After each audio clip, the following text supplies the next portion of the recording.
The opinions expressed on this show do not necessarily reflect those of the Barbers Chat Network, our great partners at H&B Media, or any of our media peers. We're just five idiots who love sports and love to talk shit. If you're offended easily, then this show isn't for you. And for those of you who aren't offended easily, sit back, relax, and enjoy the show. Remember, it's only entertainment.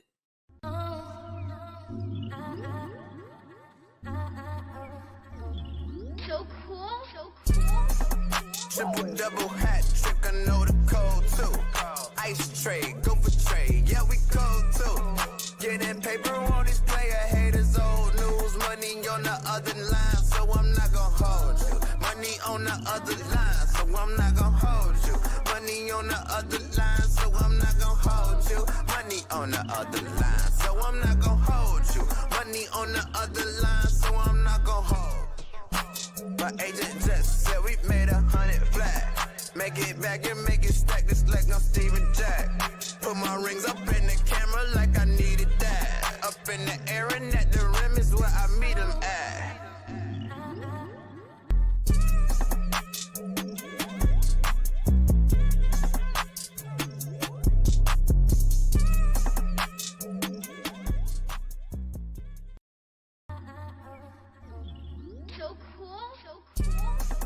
Triple double hat trick, I know the code too.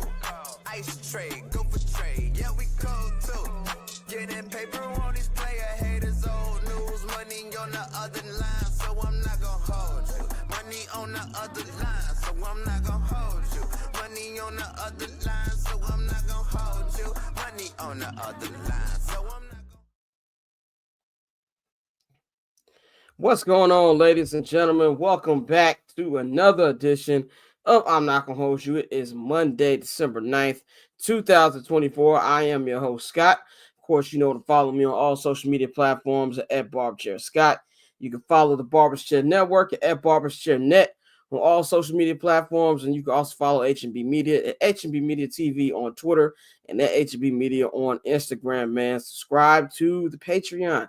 Patreon.com/Barberchair Network, man. If you are listening to this on the podcast screen, on the podcast version on Apple, Spotify, whatever you listen to, just click on the link in the description box. It's in the description box. If not, if you watch this on YouTube, take your phone up to the QR code and it'll take you to the link. If you subscribe to the $10 Holla, the all access feed, that means you get 25% off your first order on the Barbershop Network shop, and that is bcnetshop.com, man. So we appreciate everybody who was purchased. Shout out to everybody listening to the audio as well, man. We got a big show for y'all.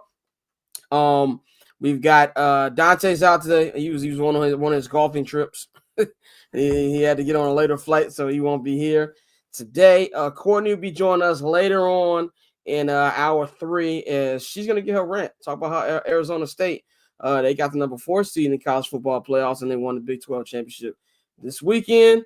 And she got a lot of shit to talk about, man. So we're gonna get into that full show. Pavy will be joining us in Block 3 as well. We want to talk about some NBA. It's knockout week in the NBA Cup tournament. Talk about that. Talk about other things going on in the NBA as well, man. Big show on deck. Let's bring in our guest, not guest, but the co-host for today, Mikey and Bang. Bang, you were out on Friday. It's good to have you back, Mikey. You're back with us. Of course, you can follow Bang at GR Bang on all social media platforms. You can follow Mikey at Junior_Solito on Twitter, or as I refer him when I post on Instagram, no IG Mikey is what I tag now when I advertise on Instagram. So, Bang, how was your weekend? How are you feeling? It's a loaded question. Loaded question. No, man, everything's good. Just another day in working in corporate and everything, but everything's good. Even on Sunday with what happened, that was, everything is good. That's good. Well, I was on. I thought I was on mute. I was about to give myself the fine. See, Bang, you missed it. We debuted the fine sound on the show. Oh, we got a fine sound? Yeah, I'm finna play it. We got Nikhil. You can play the fine sound so Bang knows. There we go. That's a fine. Let's go. Whoa, that's a fine. The first person to get it was Dante on Friday, and I thought he wasn't gonna get it. I was like, me and the kid was texting like, man, we almost done with the show. Ain't nobody fucked up. Like, what's going on? So that's a fine. That's a fine. You should have seen our reaction. We thought we were hacked. We thought somebody got into the StreamYard. Everybody was looking around like, It was quite hilarious, man. Mikey, how you feeling, bro? How was your weekend? chilling, man. Had a good weekend. Kicked it with my people. Celebrated a couple birthdays. Yeah, it was cool. Low key weekend, man. Surprisingly, this 50-degree weather is amazing right now. You Yeah. never know how amazing 50-degree weather is when you spend 4 days with it being a low of 10. Like it's ridiculous. We should not live like this. I was in California long enough to I got adjusted to California winters. I've gotten a smack back of Chicago winters, and I don't like it. I don't like it whatsoever. But yeah, man. For me, it was a cool weekend, nice relaxing weekend. I've enjoyed having a couple red zone Sundays because the Bears haven't had a Sunday game in a couple weeks, so the Bears should be fine. But yeah, we're gonna get into that in just a minute, man. But definitely a cool weekend. As of right now, there will not be a show on Monday because I am planning to go to Minnesota to cover Monday Night Football. Unless anything changes over the next couple of days, there won't be a show on Monday. If there is a last minute change, I will let everybody know about a Friday show. But as of right now, this will be the last Monday show of 2024 because next Friday, the 20th, will be the last show of the year. Because then we're gonna go on break. I think everybody deserves to go on break. We've been giving y'all great content all year, and then we'll be back on January 3rd to get y'all ready for the final weekend in the NFL and getting into the NFL playoffs. So if you missed that announcement, I will be making it countless times over the next 10 to 11 days. So definitely, man. So let's just get right into the local hour. It is the local hour. There we go. The local hour is here, ladies and gentlemen. Oh man, where do we start? The Bears yesterday in Santa Clara got the doors blown off. That game was over in the first quarter. This is a game that everybody unanimously picked the Bears to win. Everybody on the show. Now Bane wasn't here, so I don't know what his pick would have been, but everybody else picked the Bears to win on Friday, and that was not remotely the case. The Bears lost 38-13. Yesterday, this game was over in the first quarter. Caleb Williams did some great LeBron James stat padding yesterday, which is all fine and dandy to me because at this point in the season, I'm just here for stats. He went 17-23, 134 yards, 2 touchdowns, 2 nice, beautiful throws to Roma Dunze. But the first half was just all terrible by the offense. I think he had -5 passing yards in halftime. This offense in general had 4 yards as an offense at halftime.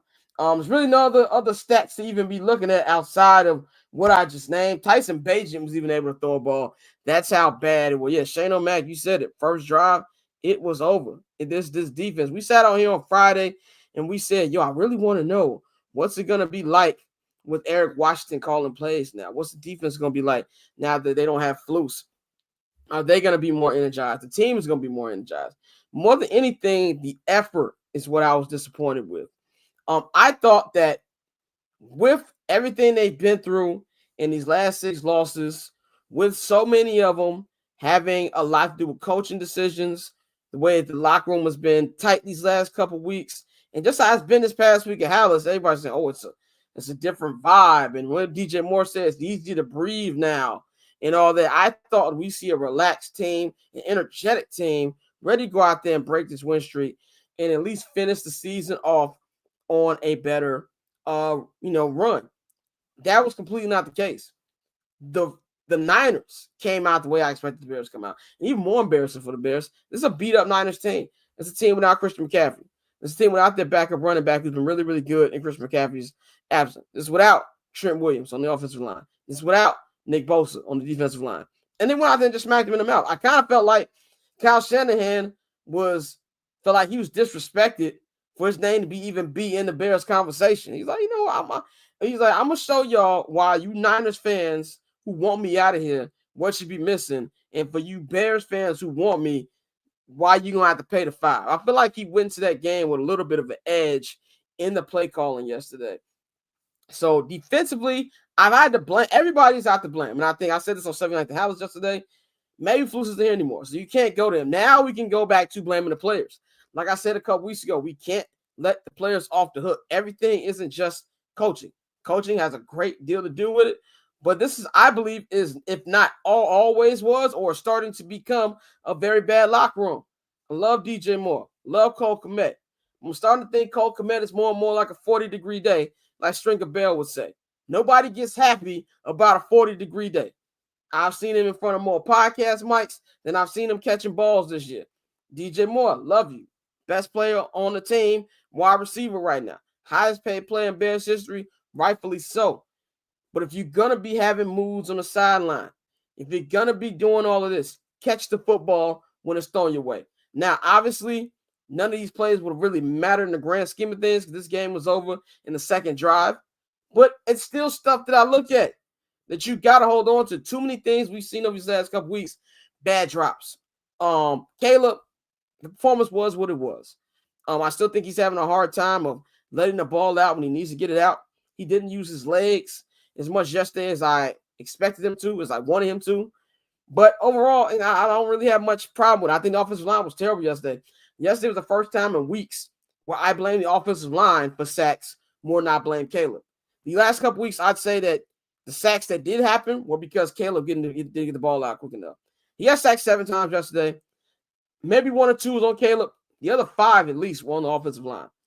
And it was just a bad showing, man. I was disappointed because nothing right now at this particular point in the season that can disappoint me. But it's a bad locker room. Jalen Johnson, why are you barking at the offensive players when you're down 24-0?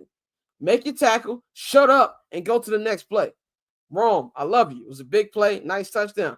You down 28-7, my guy. Stop dancing in the end zone.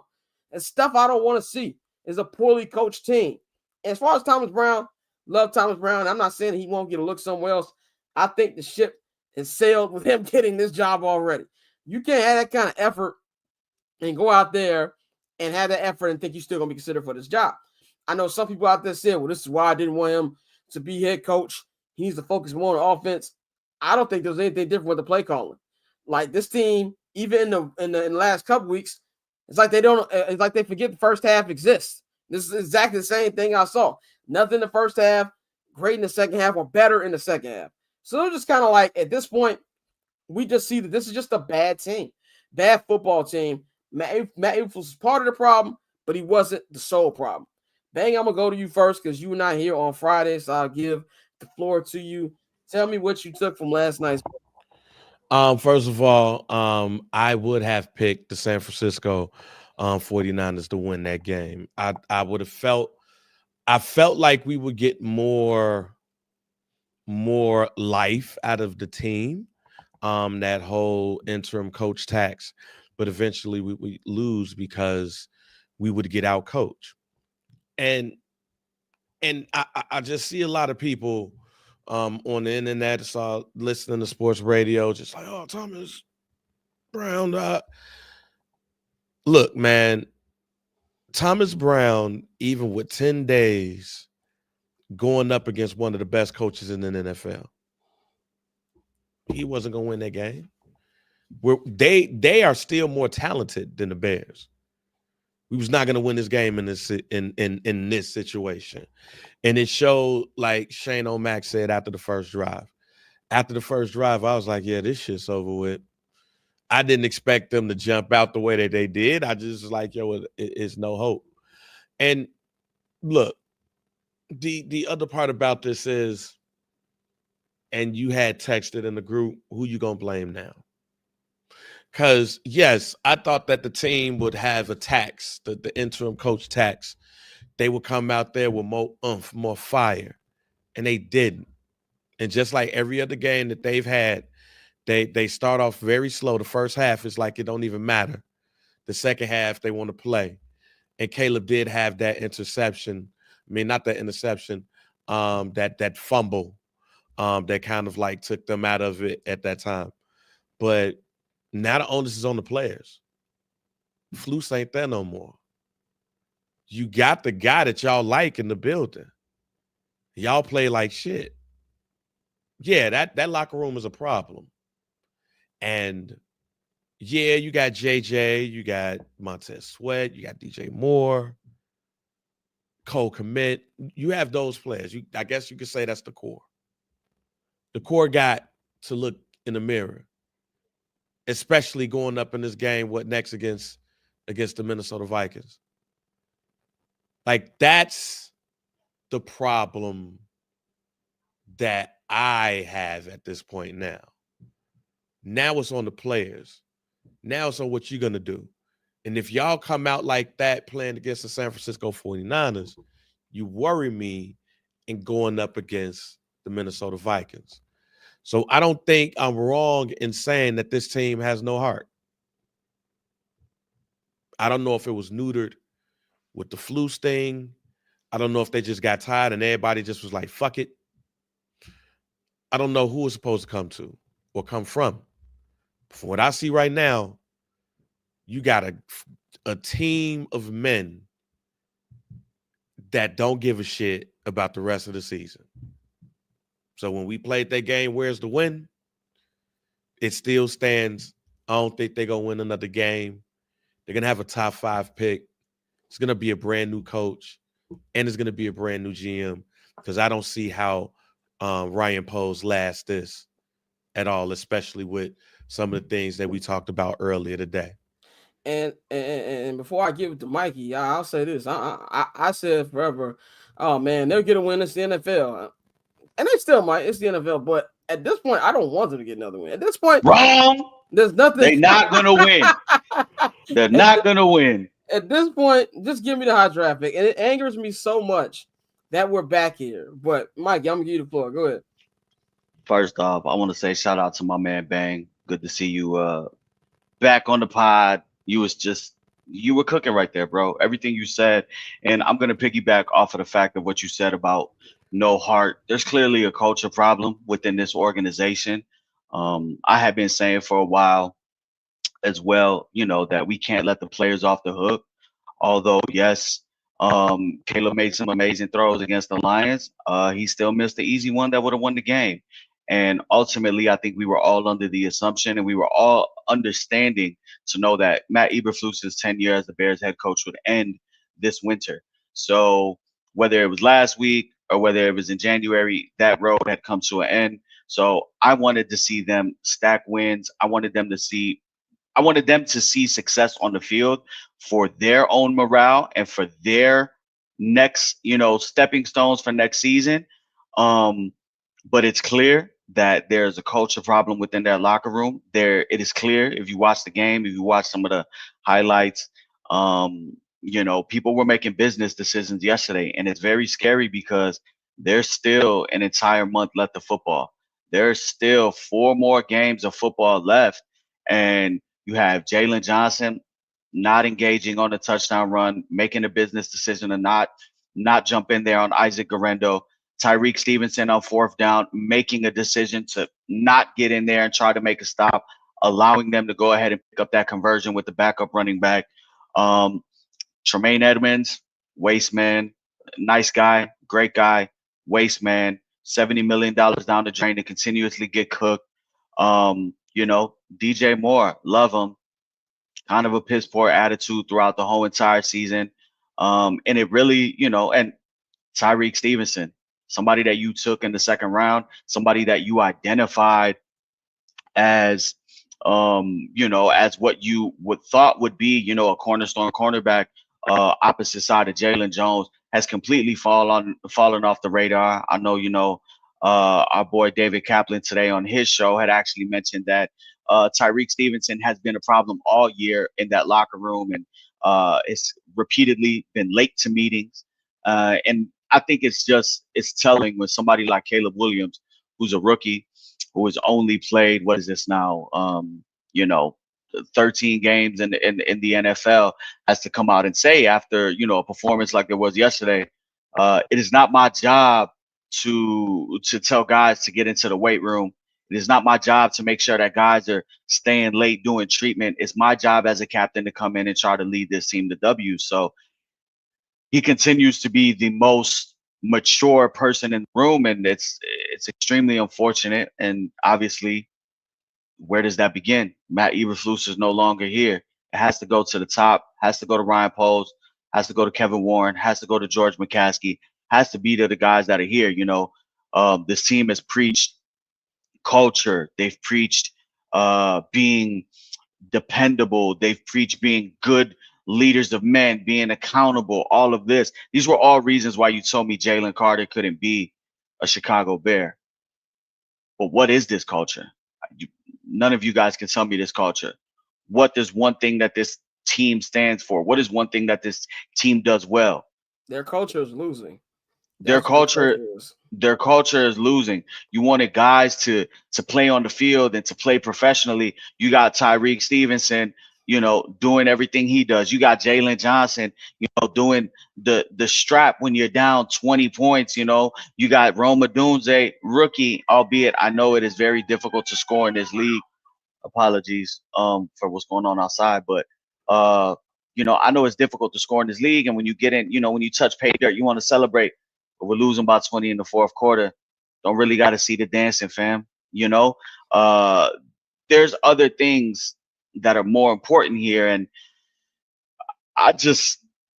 it's getting hard, like you said, Scott and Bang. We're on the player side, but it's starting to trickle up, and it's getting really hard to now defend whether Ryan Poles should, be retained as GM of this team, and if not, if they should just rip the Band-Aid and start fresh and in a month. I'm gonna get to the Ryan Poles thing in just a second, but I want to say with the Nikhil, throw that comment up real quick about Vrabel. I feel like he's starting to get some momentum. We're gonna talk about that in just a second because I feel like I'm looking for I forgot who tweeted it. Somebody tweeted about who the Bears are gonna be interviewing or planning to interview with Dan McNeil. We'll get to that in just a second, but before we get to the Ryan Pace part of things, I want to talk about one fear that I have with this team. Yes, Caleb has mistakes. He's rookie. He makes rookie mistakes. And Mike, like you said months ago, people on the internet just don't like this nigga. So I have stopped trying to have rational conversations about Caleb. But Caleb's having a really solid rookie year.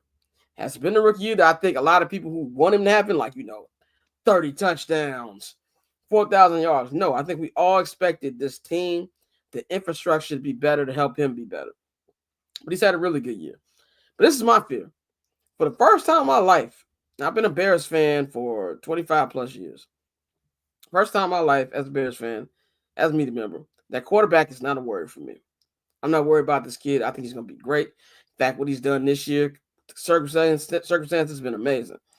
My worry is that they're going to have this great quarterback and do nothing with it. That's my worry. My worry is this is going to be a Dan Marino situation. Maybe they have 1 or 2 years with it really good. The outlier Bears years they usually have in their history, and then they just never, ever get good again. He's putting up great numbers, but he's not winning. Then maybe he's going to be like Matthew Stafford before he was saved by Sean McVay and sent to LA. That's my biggest fear because I am no longer, I said this in the group chat, and I'm with it. I am no longer with the hyping up off-season hype. I'm no longer with that, bro. I don't care who they hire, unless it's somebody like the unrealistic long shot trade, which I just don't see happening. I just don't see them. One, I don't see the Rams or the Niners actually giving up their coach. Number two, if they were open to it, I don't see the Bears giving up draft capital to get a coach. So outside of a proven name like a Kyle Shanahan or a Sean McVay, Ben Johnson, Mike Vrabel, whoever, they're going to have to prove it to me. And I don't care what happens. I don't care who they sign. I got to see it on the field because I'm tired of it. And that's my number one fear as a Bears fan. And they got the quarterback right, but they made everything else around them wrong. And I think that, I can say, he's playing well despite the circumstances, which is true. You also shouldn't want to have your quarterback be in those circumstances. Like Correct. him, it's just like when somebody, oh, y'all made it out the hood. It's awesome. But that situation should have never been a thing. Like in a perfect world, we should all be in situations where we're not having to fight and scrap to survive. You don't want your quarterback to be in that situation. Yes, it's good he's playing through it, but you should want it to be as easy as possible. And I just don't have no trust in the people who run the show up in 1920 Football Drive. I don't know if Kevin Warren has full support by George McCaskey like we originally told. I have no idea. And that's the fear that I have, which leads me into Ryan Poles. Now, Ryan Poles, as I was watching the game, final seconds, we're all thinking about culture, things Mikey just mentioned, things Bane just mentioned. And it's funny to me because Ryan Poles bragged about the culture so much this offseason. Look how Ryan Poles looked at the beginning of this year and now. The vibe is just so much different, just how he is getting body language wise. Now, I want to show a clip. I want to show a clip from last week's press conference, which I didn't even realize because I was half dead at that press conference because I was sick. But I want to play a clip from Warren talking about Ryan Poles' job security. But while Warren's talking, also look at Ryan Poles' body language while this is going on. Nikhil wrote that for me. Make sure we're clear about is Ryan Poles is the general manager of the Chicago Bears, and he will remain the general manager of the Chicago Bears. Ryan is young, he's talented, he's bright, he's hardworking. He has done everything in his power on a daily basis to bring a winner to Chicago.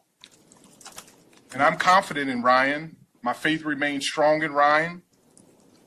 And as leader of our football operations department and as our general manager, Ryan will serve as the point person on our coach for our upcoming search for a permanent head football coach. Now, we will work in tandem. We will work closely. We will work together on a daily basis to make sure that we bring the best person to the Chicago Bears as our permanent head football coach. Now, if you look at that nigga face, he looked like when you would get in trouble as a kid and your mama just got done beating your ass, but she giving you all the good things about what you did. You're a good kid and you're going to get better. You're going to clean that room up. You're going to do your schoolwork and you're going to get it done. And we ain't going to have this problem no more. That's what Ryan Poles looked like. And to me, just even when he spoke, it's like when you were like the niggas who had trouble reading. Yeah, exactly. Staring down the paper. You staring down the paper that wasn't there at the point. But then when he started reading his actual statement that he did a couple minutes later, he's looking at it like a nigga who don't really know how to read in class. And yeah, we're gonna do a good job. And we have faith in our quarterback. The man is dead inside. Like the confidence got knocked straight up out of Buddy. And so that it's starting to make. I think that is a 50% chance that he keeps his job.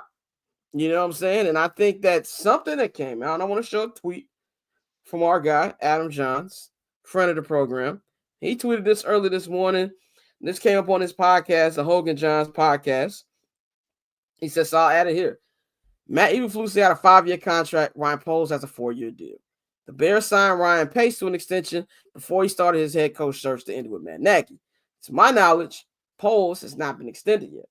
That's an interesting thing to me, and it adds a different element because we all know what these new coaches, especially Ben Johnson.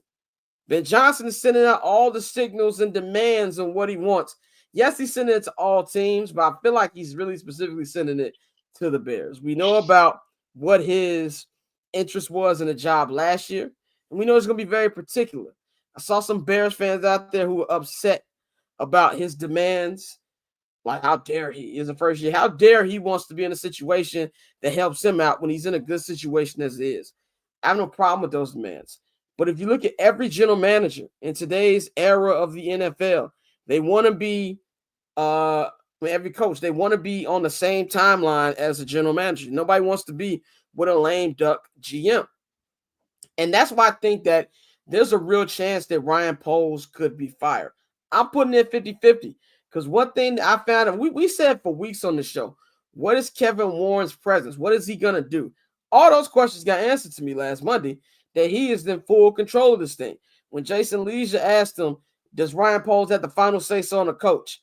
And he was like, well, it's a tandem thing. And Adam Hogue doubled down and asked the same question. We didn't get a yes. We didn't get a simple yes. Ryan Poles will have the final say-so. And if you see the way this team is going with the personnel decisions now, because the coach is gone, who's the guy who put the team together? Who's the guy who bragged about the culture? Who's the guy who bragged about the depth? Oh, it's going to be so tough to make this team. Look at all his draft picks. How many of them have actually hit? He did a great job on the Carolina trade that got you DJ Moore and eventually got you Caleb Williams. Bravo. Good on that. But everything else he's got to come accounted for. So if they don't lose, if they don't win another game for the rest of this year, and they finish on an 11-game loser streak, he could be out of it. And on top of that, this is not Kevin Warren's guy. Kevin Warren joined the organization a year later, and I truly believe everything's on the table. But also the question I have with Kevin Warren is how much power is George McCaskey giving him? So there's a lot of question marks here that I got on that. Mikey, I'm going to go to you. What do you think about Poles' job security and going around with the demands that you see from Ben Johnson, what Adam Johns tweeted, and just even what Kevin Warren said about Ryan Poles last Monday? I hope, how do I say this? I hope Kevin Warren I hope he didn't put his foot in his mouth and really make another mistake publicly, PR-wise, in saying that Ryan Poles will be back next year. I hope he truly believes that, because if a month later he comes out and for some reason he says we're moving on from Ryan Poles, that makes them look worse. Twice in a 2-month span, it makes them look terrible for sending Matt Eberflus up to do the Zoom press conference when they know they were going to fire him, and then saying and putting it on record with Ryan Poles sitting right next to him, saying that we're going to keep him and I have full faith in him, and then we fire him. But if I was Kevin Warren, I'll be honest with you, I'm running my own little secret background information on these head coaching candidates. I'm looking at what their demands are. I'm reading the tea leaves on what their appetite is for working with Ryan Poles, or if they demand, that their own GM be in, because everybody wants to be, tied at the hip. Everybody wants job security. Listen, I 100% believe when the reports come out that Ben Johnson is interested, but it has to be the right job, has to make sense for multiple reasons. And if not, he is fine being in Detroit. Why wouldn't he be? Probably looking at a perennial playoff team. Obviously, this is going to be the third winning season that the Lions have in a row, record-wise. Second year back-to-back that they'll be in the playoffs. You're looking at a potential 1 seed. Offense is clicking. Jared Goff is there. Amon-Ra is there. Jahmyr Gibbs is there. David Montgomery. He likes his life in Detroit. He's not really pressed to leave. He can easily become the highest paid offensive coordinator.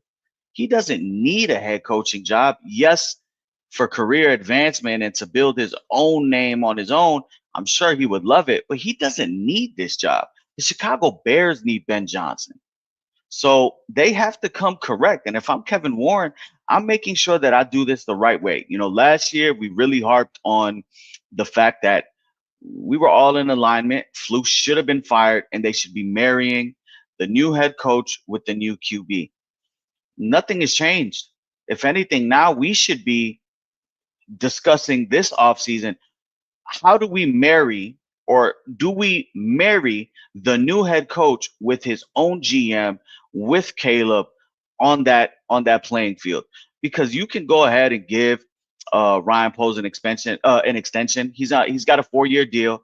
This is year 3, so he'll be going into his last year next year. So that'll be year 4. You can give him a 4-year extension, and you can go ahead and sign, Ben Johnson, Mike Vrabel to a 4-year deal, 5-year deal, whatever. But if next year is no better than this year, then he's got to go. And now you have a head coach who is like, oh shit, now I got to rebuild with another GM that comes with more roster decisions. It's a mess.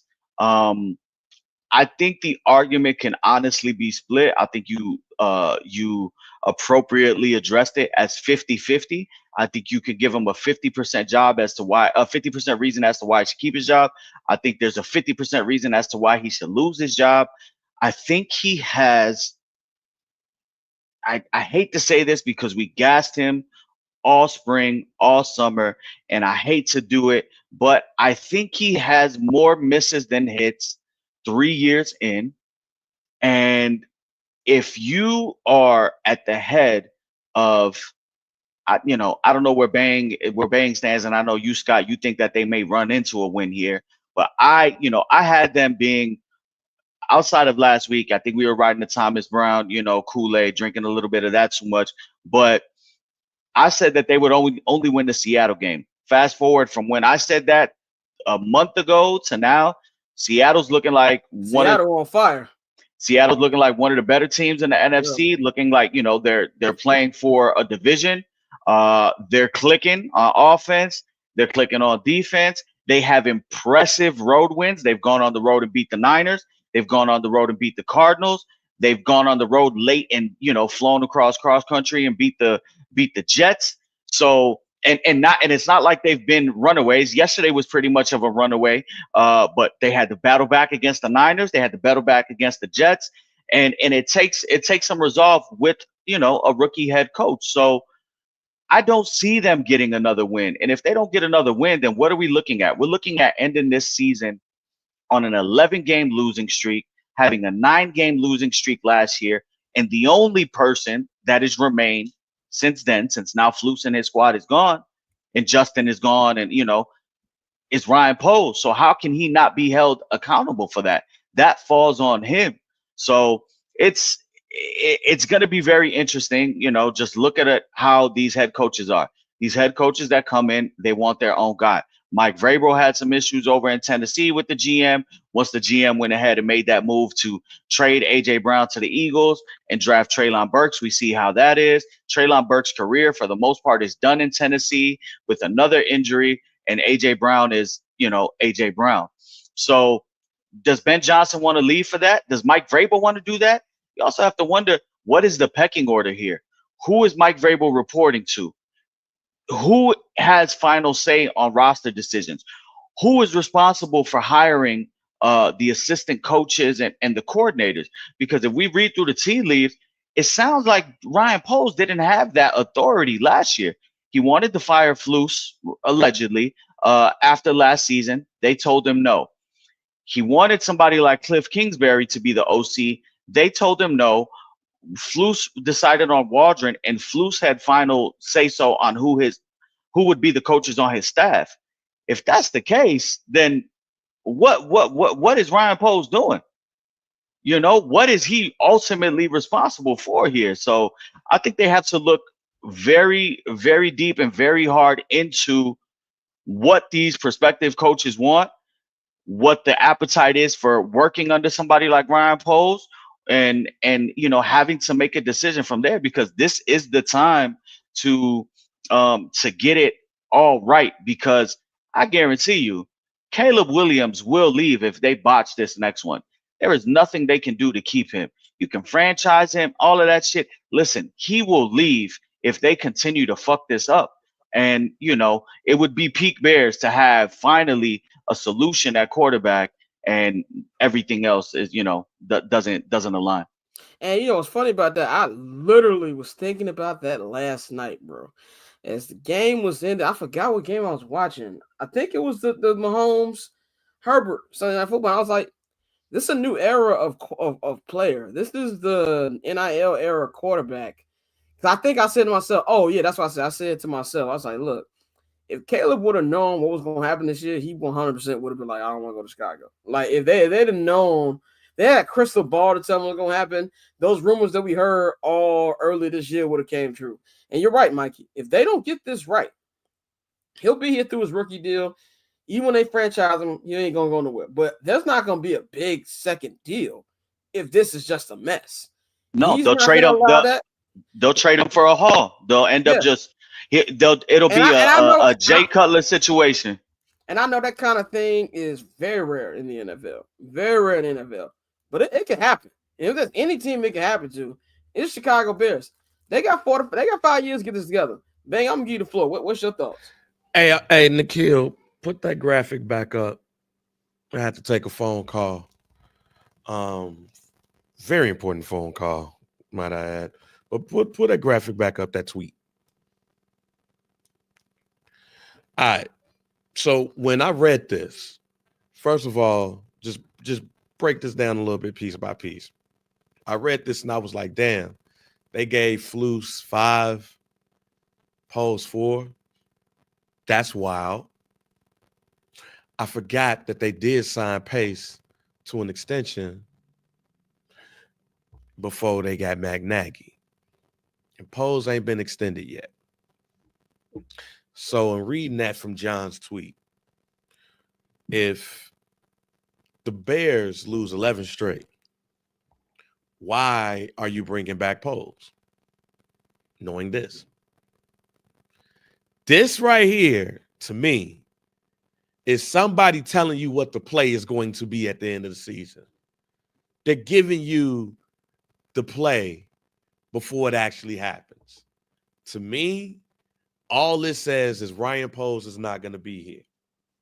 And here's also why I think Poles is not going to be here. Because Mikey, Scott, y'all both said it. If I am a coach that wants a job, there's only 32 of these joints.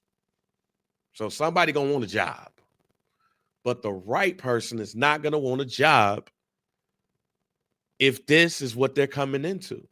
Mm-hmm. Thank you for cleaning up the salary cap. Have a nice day. Same thing that they did to Justin. Hey, man, we love you.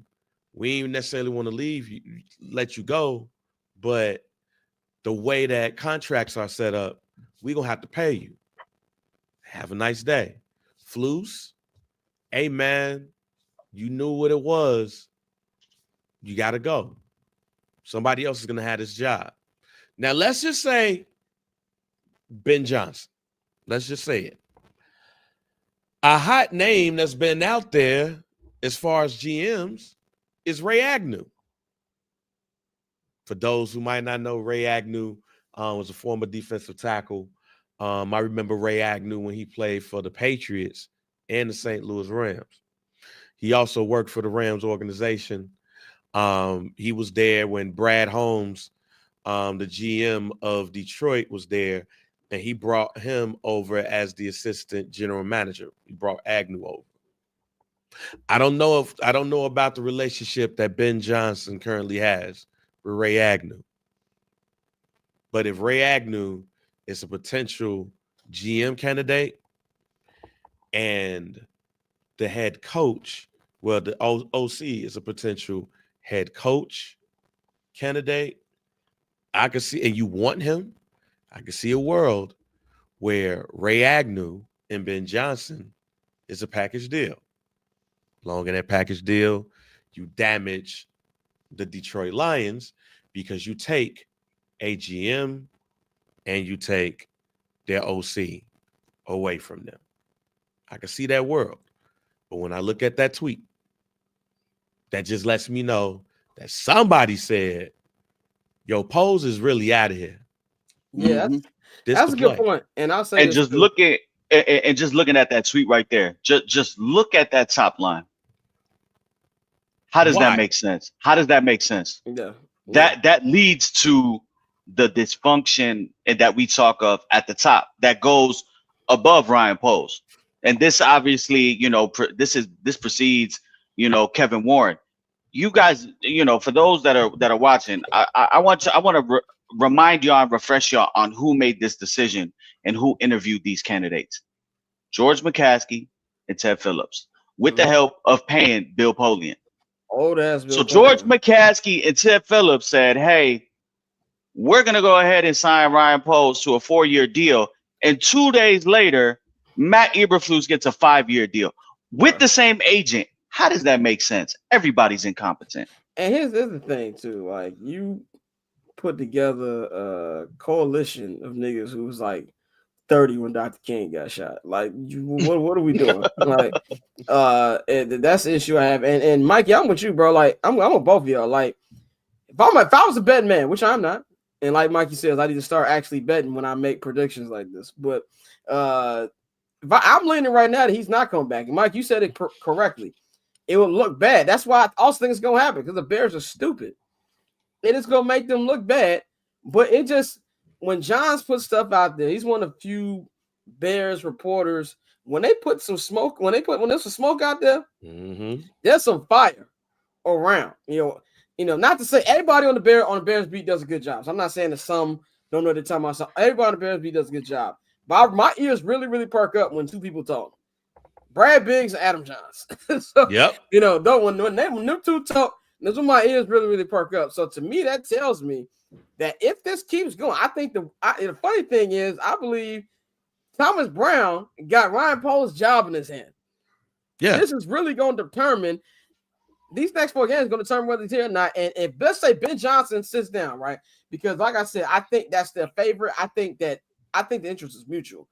Tom Pelissero and Albert Breer keep bringing up about how much Ben Johnson likes it. And even Adam Schefter said, I don't know if it was on McAfee today, he said, if the situation is right. They keep talking about situation. I believe that if Ben Johnson comes to Kevin Warren, like, I love everything here, I love what y'all trying to do, but I need my own GM, so I make sure I'm on the right path. I don't believe that Kevin Warren's going to allow that to be the reason he doesn't get Ben Johnson.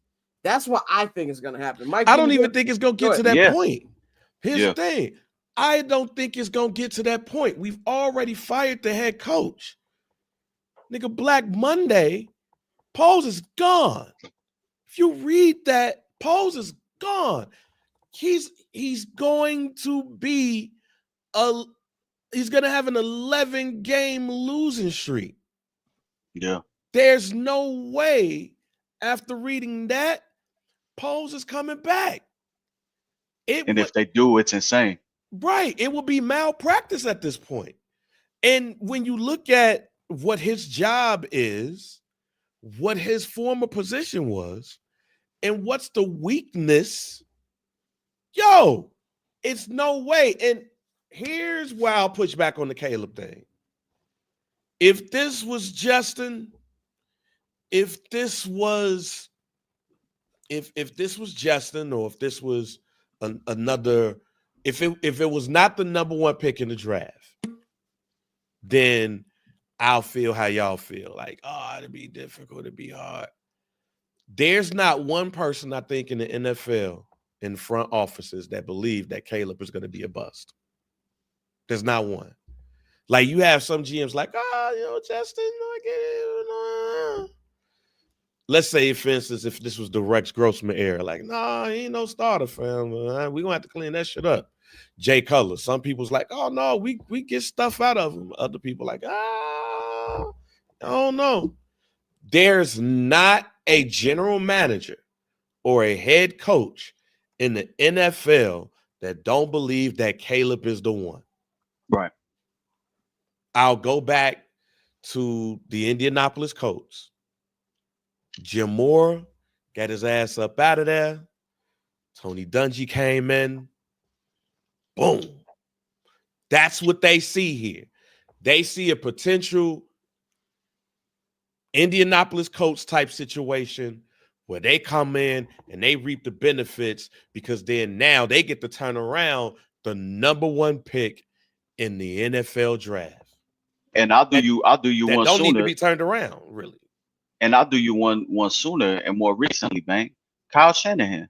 Kyle Shanahan spoke on Caleb Williams this weekend longer than it needed to be, and basically said he's everything that you want in a quarterback. He's playing together, can make all the throws, fantastic, everything. And it wasn't just coach speak. This is, when an offensive mind speaks like that of an offensive player and a quarterback, you listen.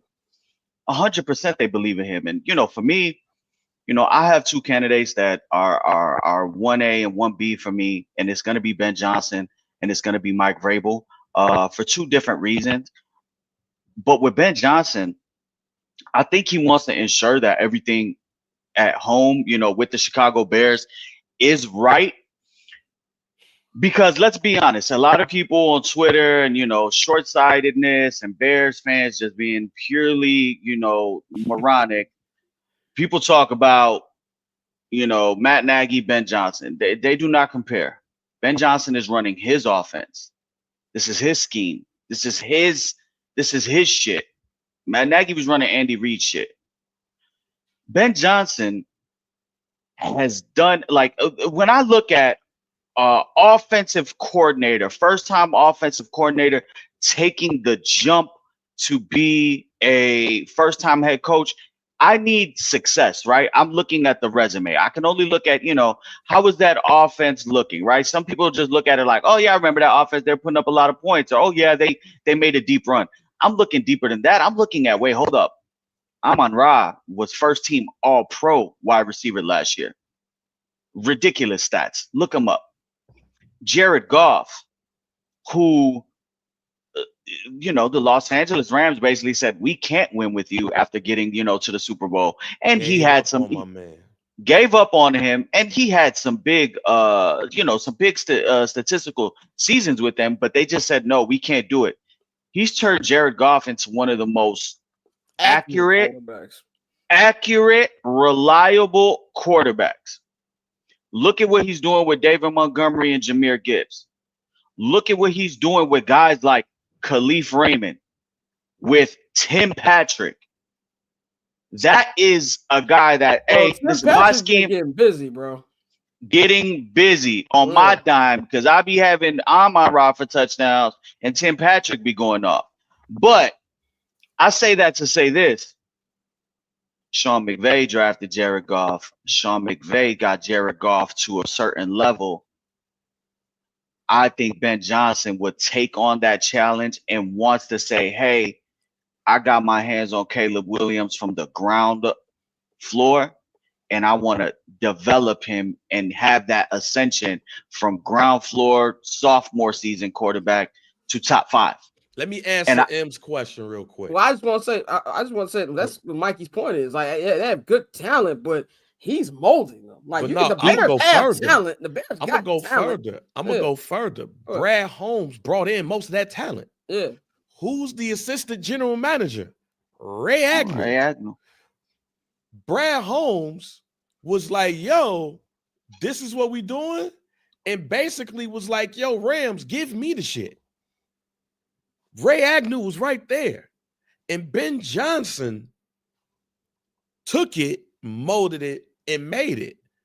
That's why I keep saying I would not be surprised if this is some type of package deal. And I might be wrong. Ben Johnson might have another relationship with somebody in another front office somewhere else. He might do.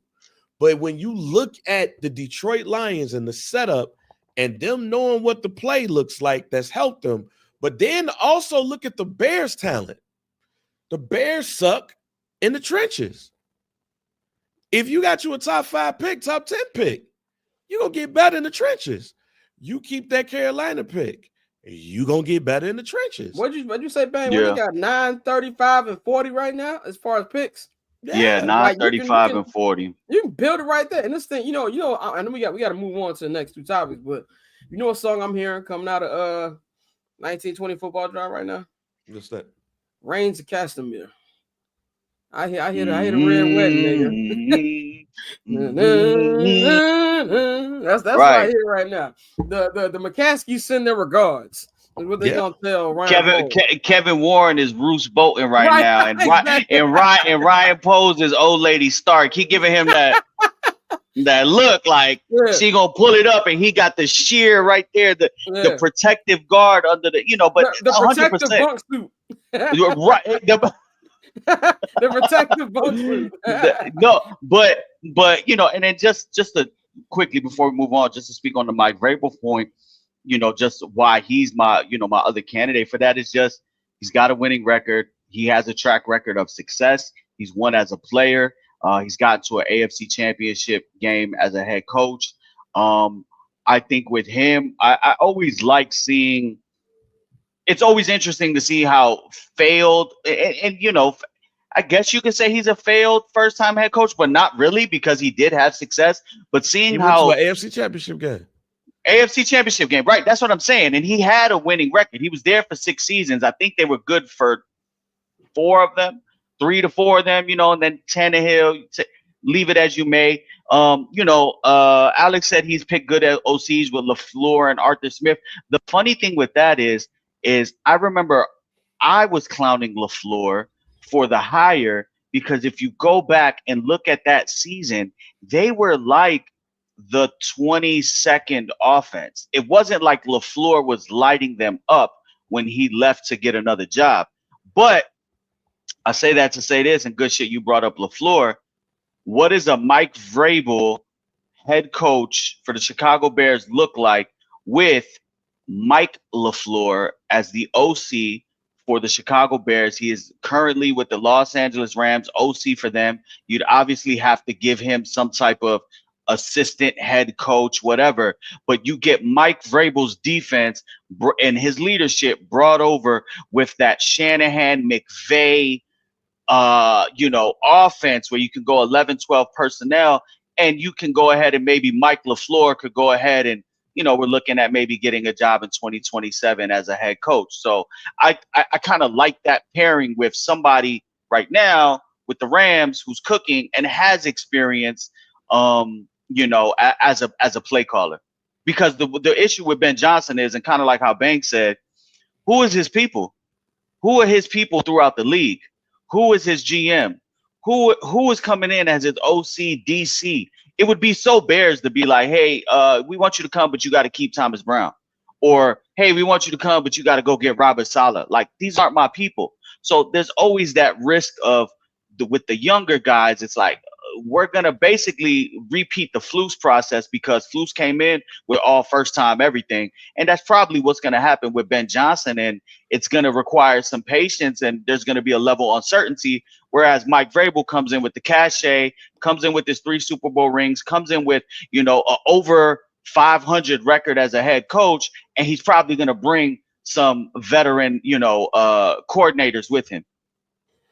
And yeah, just don't do what the Bulls did almost 15 years ago when Wade and Bron both said we gonna come, and all the niggas had to do was offload Luol Deng, and they couldn't offload Luol Deng. I'd have sold that nigga for whatever. Forget what trade I'm getting back, nigga. I just got a prime LeBron James. Hey, that's nasty. Scott, that's nasty, bro. When D Wade no, said wait a minute, that story, Scott, that's nasty. What'd I say? You said you would have sold to Africa.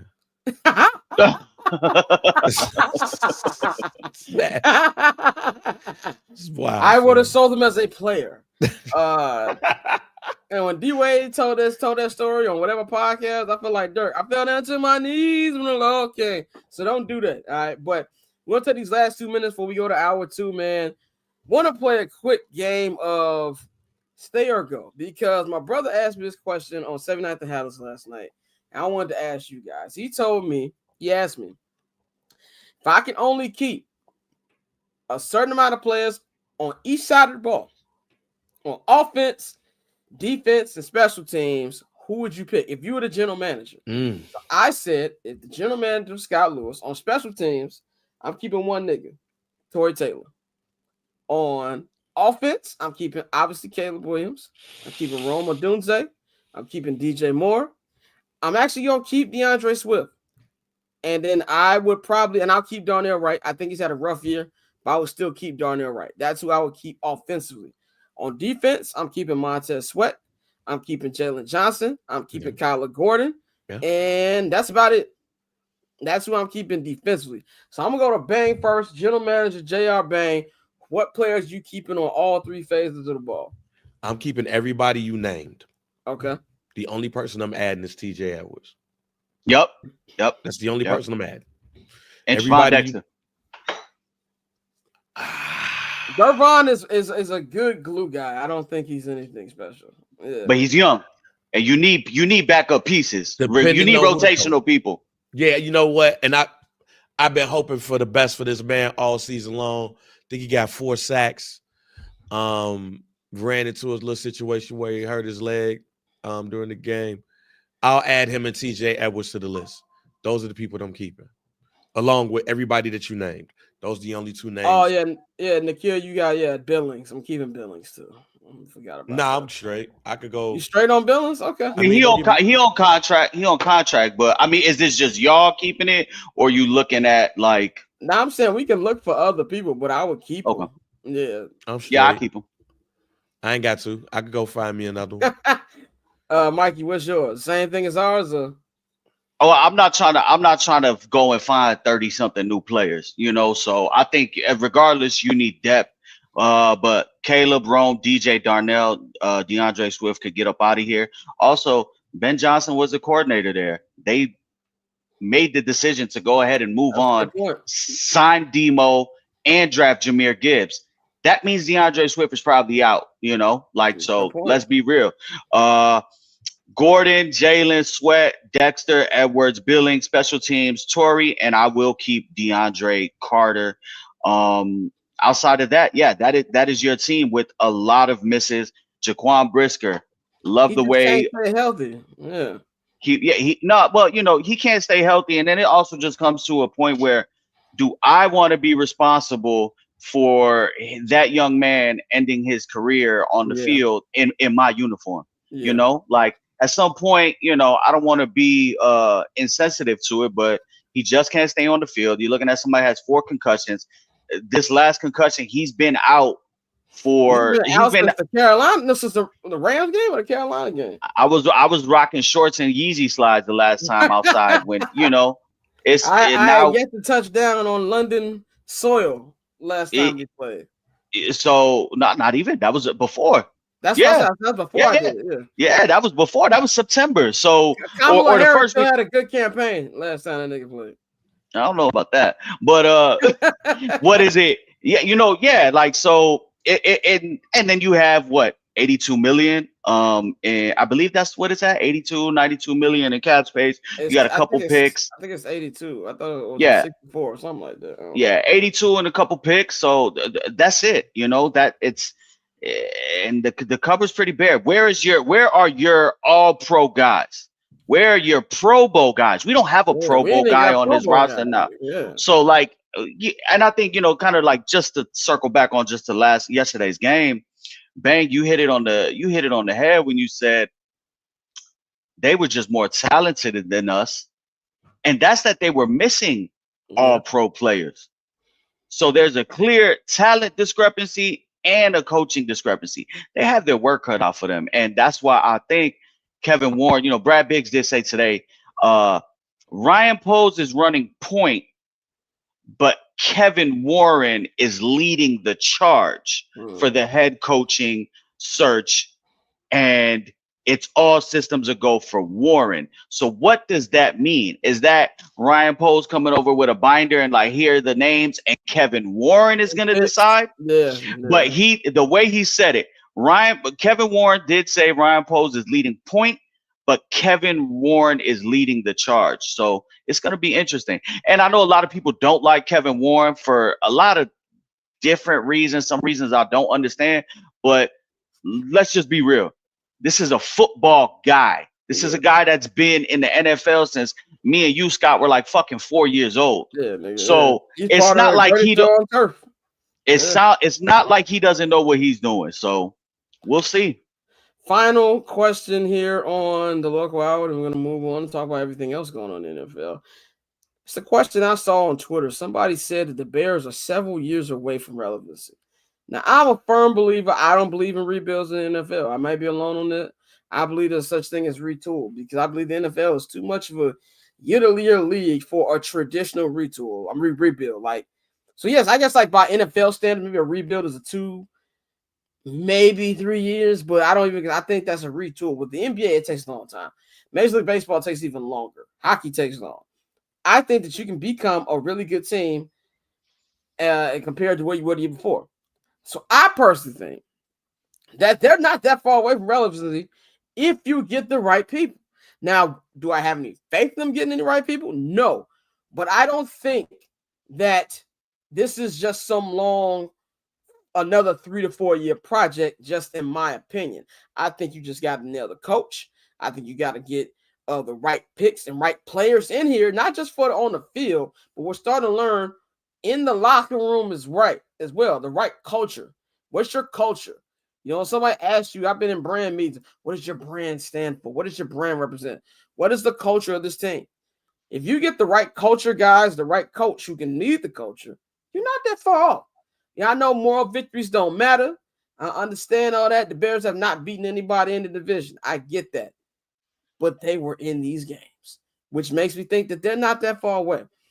Just quickly, we're not going to spend too much time on this. Bang, how far do you think the Bears are from relevancy? And then, Mike, you go after them. I don't think the Bears are far at all. I say 2 years tops. You got a quarterback that has the potential to be a top 5 quarterback. I think you just need a different voice in that locker room. So I think at the longest they're 2 years off. I think they could be a playoff team next year with the right coach and the right, adjustments. I don't think they're that far off from relevancy. I just think that this is a very harsh wake up call and reminder that it's not working and things need to change. Definitely, man. So that concludes the local hour for today. That was the local hour. Yes, that was the local hour. We're going to take a quick 1 minute break on the other side in hour 2.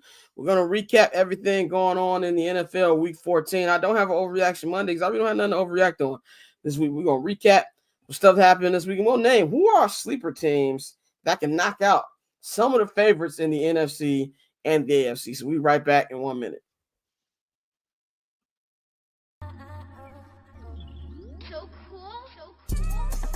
Triple double hat trick, I know the code too.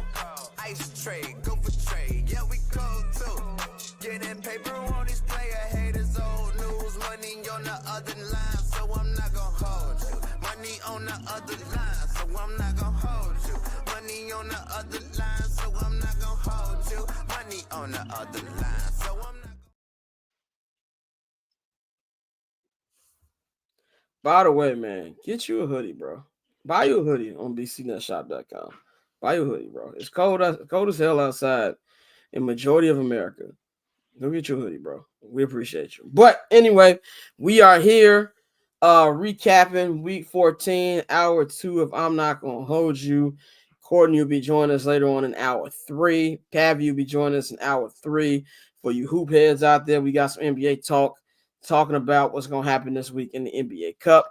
But yeah, let's start off. I'm going to start off with my, I don't call it a rant, but I'm going to tell y'all something I've been saying on this show for weeks. Something I said on Twitter almost 2 weeks ago when this team, the 2-time defending Super Bowl champion Kansas City Chiefs, barely beat the Las Vegas Raiders. Now everybody, especially my brother, saying they can't get away with this. And I said, look, man, the team practiced devil magic. Patrick Mahomes worships Satan. There's something going on over there that I just can't turn away from this team. I can't get off the bandwagon. Like I said on Friday, the Detroit Lions have everything they need to win the Super Bowl. By the way, shout out our guy, friend of the program, Chuck English, one half of the cool kids. Just talked to him today. He's going to be our Lions playoff correspondent when the playoffs start. Join us every Monday during the Lions playoff run. That should be entertaining. But the Lions have everything they need to win the Super Bowl. They've got the offensive coordinator. They got the coach. They got the quarterback. They got the skilled players. They got the home field advantage 9 times out of 10 that they're going to have the road to the Super Bowl is going to have to roll through Ford Field in downtown Detroit. They got it all. But one thing they ain't got is number 15, Mr. Patrick Mahomes. I understand everything everybody's saying from a football perspective. This team has been getting away with murder every week. They double doinked a game winner last night to win 19-17 to win their 9th straight NFC West championship. The Bears have won a division like 3 times in the last 20 years. 9 straight. I remember when them niggas couldn't win a playoff game. They won 9 straight. And they have that feel that no matter the obstacle, they can win. This has been You said, yeah, exactly. Joseph in the chat. With the third string kicker. With a third string kicker. This has been Patrick Mahomes' worst year of his career by far. Travis Kelce, the only time I've seen Travis Kelce has been on his podcast and at Taylor Swift concert dates. That's all I've seen that nigga at. You got a rejuvenated DeAndre Hopkins. You've got probably the second and number third best coach in NFL history in Andy Reid. And most importantly, you're going to have to roll through Arrowhead. What did Michael Jordan say in 1998 when everybody was coming for them? He said, I don't care what happens. Utah, Miami, Indiana, you still got to come through Chicago. You still got to come through Arrowhead, bro. I don't care what the stats tell me. Every football reason you're throwing me, you are right. You are right. Any football stage, though, this team has done this. They can run through. I get that. But you still got to beat this man. And until I see it happen, I'm not going to be the nigga that's going to pick against it. I don't care. They might lose to the Buffalo Bills. They might lose to Baltimore finally. They might get knocked out by Pittsburgh. We're going to talk about Pittsburgh in a minute. But I can't see nobody rolling in the Arrowhead and beating this man. I just can't see it. That's why I personally can't get off the bandwagon. That's all I personally have to say about that. So let's move on to our next topic, and that is the Pittsburgh Steelers. The Pittsburgh Steelers right now, they had another blowout dub yesterday at the crib against the Cleveland Browns, who beat them in the nice snow game they had a couple weeks ago on Thursday Night Football. What a blowout win, but they won 27-14. Russell Wilson had another great game, 2 touchdowns, 158-yard passing. And they did this without George Pickens. He not played. Defense was great. They are currently right now with the playoffs started today. They are the 3rd seed in the NFC, in the AFC, and they're actually tied with the Buffalo Bills. So they got a chance to be the number 2 seed. And I think that everything you're seeing with this team, I love the way I've seen it on Hard Knocks last week. Really interested to continue to keep seeing it after that. It's Mike Tomlin, man. I understand my man ain't won a playoff game in like 8 years. I get that. But he has said something that he has not had since Bathroom Ben, and that is a quarterback. Russ is out there making the plays that needs to be made. Russ is out there making the offense flow, and it's just making that defense even better because now they know they can put up points. And I think they can go as far as they possibly want. This is the first time in a long time that I feel like the Steelers can actually make some noise. I'm really, really interested to see on Christmas in about 2 weeks when they head to Arrowhead to take on the Chiefs. That's going to be a good matchup. I think they have everything that they need finally. And we're going to get the sleepers in a minute. They might be my sleeper if they stay at 3rd, but I really, really like my sleeping them. Bang, how far can the Pittsburgh Steelers go in your opinion? How far can they go? Yeah. The Super Bowl. Hey, I was skeptical about Russ. I think we was all on this show talking about how Russ was washed. I watched that game the other day. Hey, man, I just think Sean Payton just didn't like this black man or something. I don't know. But, man, Russ on that team with the right coach. First of all, man, I also feel sorry for Justin Fields because Justin Fields is going to fuck around and be the quarterback for the goddamn New York Jets or some shit. Like, we're going to have to find a place for him. But Russ, that running game, the wide receiver core that they have, the offensive line is playing very good, and that defense that they have, I think the Pittsburgh Steelers are a sleeper pick to go to the Super Bowl. Mikey, what do you like from the Pittsburgh Steelers, and how far do you think they can go? You think they're still ceiling for this team? Let me see, man. How do I feel about the Steelers? Let me show y'all something right quick. I text my cousin George today at 10:19. How we feeling about sprinkling on, I won't say the NFC team, and the Steelers to make a run and win the conference? We threw down a little $50 parlay. It wins $11,700 today. But the Steelers are my pick to come out of the AFC. Just because this defense is nasty, it's clicking. They have the head coach, and then when it comes down to Russell Wilson and that offense, they're just finding a way. Arthur Smith is using Najee Harris, Jalen Warren using that two-headed back. George Pickens, it does worry me. It did come out today that he has a grade 2 hamstring injury, so I don't know if that's something that sidelines him for the rest of this month. But I would assume he's gonna miss some games here. But they have enough to lean on their running game. Go ahead and Mike Williams to get some receptions. Pat Freiermuth. I just think they have enough to really make it difficult on teams, and nobody wants to go to Heinz Field. I think it's a different name now, but nobody wants to see them terrible. It is different. I don't know the name of it. But nobody wants to see them terrible towels waving like Petey Pablo videos. So go back old school, Three Rivers Stadium in this motherfucker. Three Rivers, right? So I'm a big fan of them. I think they're playing the right way. Now they do have a little bit of a murderer's row coming up. They got the Eagles this week, which is going to be good to watch. Bears play on Monday night, so it's going to be good to lock in on some of these other games. And we do got some good games coming up this week. But we got the Eagles and Steelers, and I believe that's a road game for the Steelers. We got the Chiefs, we got the Ravens, and then you got the Bengals. So they got some divisional games coming up, and then they got 2 games, one against their peers and the Chiefs, and then the Eagles, one of the top 2-3 teams in the NFC. So if they can go ahead and get through this and make it into the playoffs, I think that they're going to be dangerous because defense travels, the running game travels, and Russ has been there before.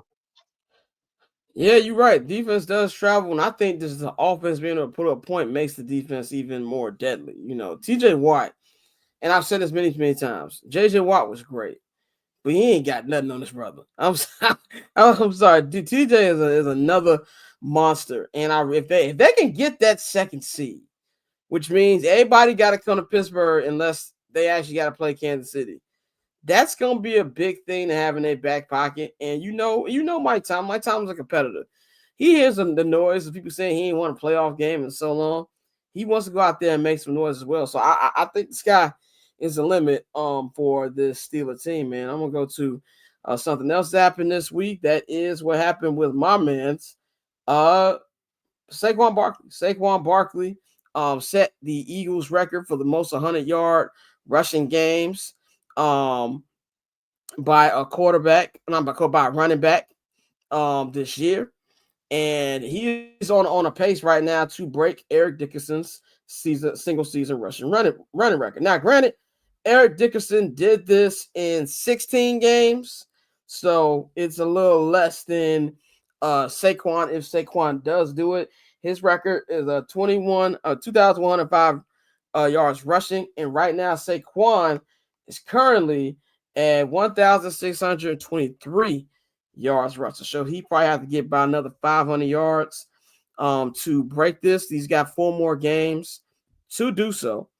I think he got a shot. I think he's got a real good shot. I think the thing that's funny to me, Jalen Hurts under surveillance. Eagles fans, I saw a video today with them saying that we should have blown them out. We should have blew the Panthers out. Jalen Hurts, to me, is the reason why I won't pick them over Detroit, because I think Detroit's going to make it to the point where he's going to have to beat him with his arm. Not that he can't. I just haven't seen him do it consistently. But Saquon Barkley is going to continue to get the carries that he's been getting. They've been giving him old school carry numbers, almost 20 carries a game that he's been getting for this season. And if that keeps up, I think he can break the record over these next 5 games. Now, might be a little asterisk to it because it takes him a game longer, but it's still very impressive in today's era where running back isn't appreciated the way it's really appreciated. I know we all make jokes about the Giants. I think that he could have put these numbers on the Giants, but the Giants are such a bad team. It's not like they're going to be that much different of a team with Saquon Barkley. But we see this has been an amazing signing for, the Eagles. And I still think he should be an MVP race. I think that even though they lost last night, I think Josh Allen sealed it yesterday. 6 touchdowns is nuts. But I still think that there's a path. There should be a path for him to get it.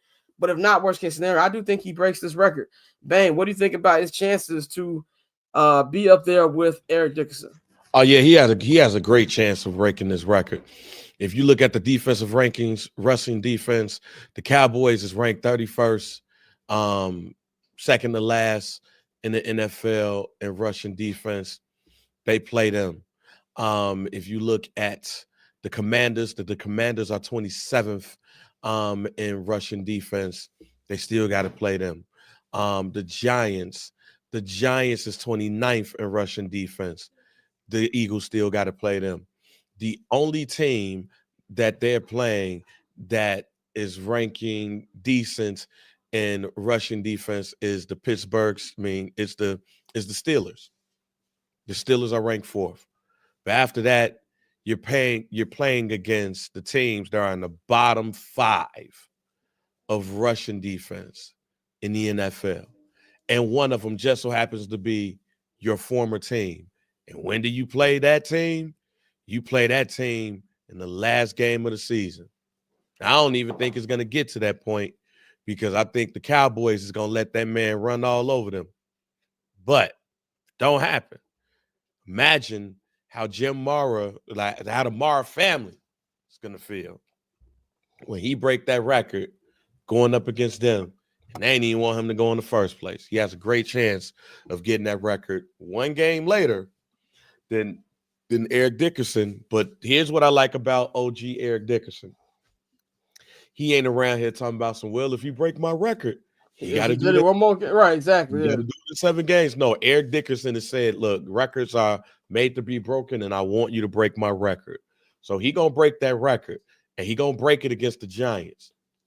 And it's going to be very embarrassing for the Giants as they lock up the 2nd seed in the NFL draft. You think they're going to get the 2nd? You don't think Giants going to get the 1st? No, the Raiders going to get that shit. The Raiders currently got it. I think the Raiders currently got it right now. The Raiders got it right now? I thought it was the Giants got it right now. When the one I saw this morning, they got the Raiders at number 1. And if the Raiders at number 1, they taking Shador. Yeah, they're taking Shador. So 100%. Yeah, they're gonna suck. They're gonna be poor for Shador. Poor for Shador. We already saw. You saw what Deion told Antonio Pierce. Yep, poor for Shador. Okay, Nikhil confirmed the Raiders got it right now. And by the way, Antonio Pierce might not be there to have Shador, but yeah, man. Let's go to my next topic on the rundown for what's going on week 14, man. I'm buying some Ram stock. I'm buying some Ram stock right now. Rams big win last night, 44-42 over the Buffalo Bills. A real shootout game at SoFi Stadium. Right now, they're still trying to get this division. As it stands right now, they're like a game behind Seattle. I think Seattle's been playing some real good ball, and I do think that Seattle can hold on to that spot. There's a big game coming up where they're going to actually end the game in the season against the Seahawks. They got a big game this Thursday against the Niners.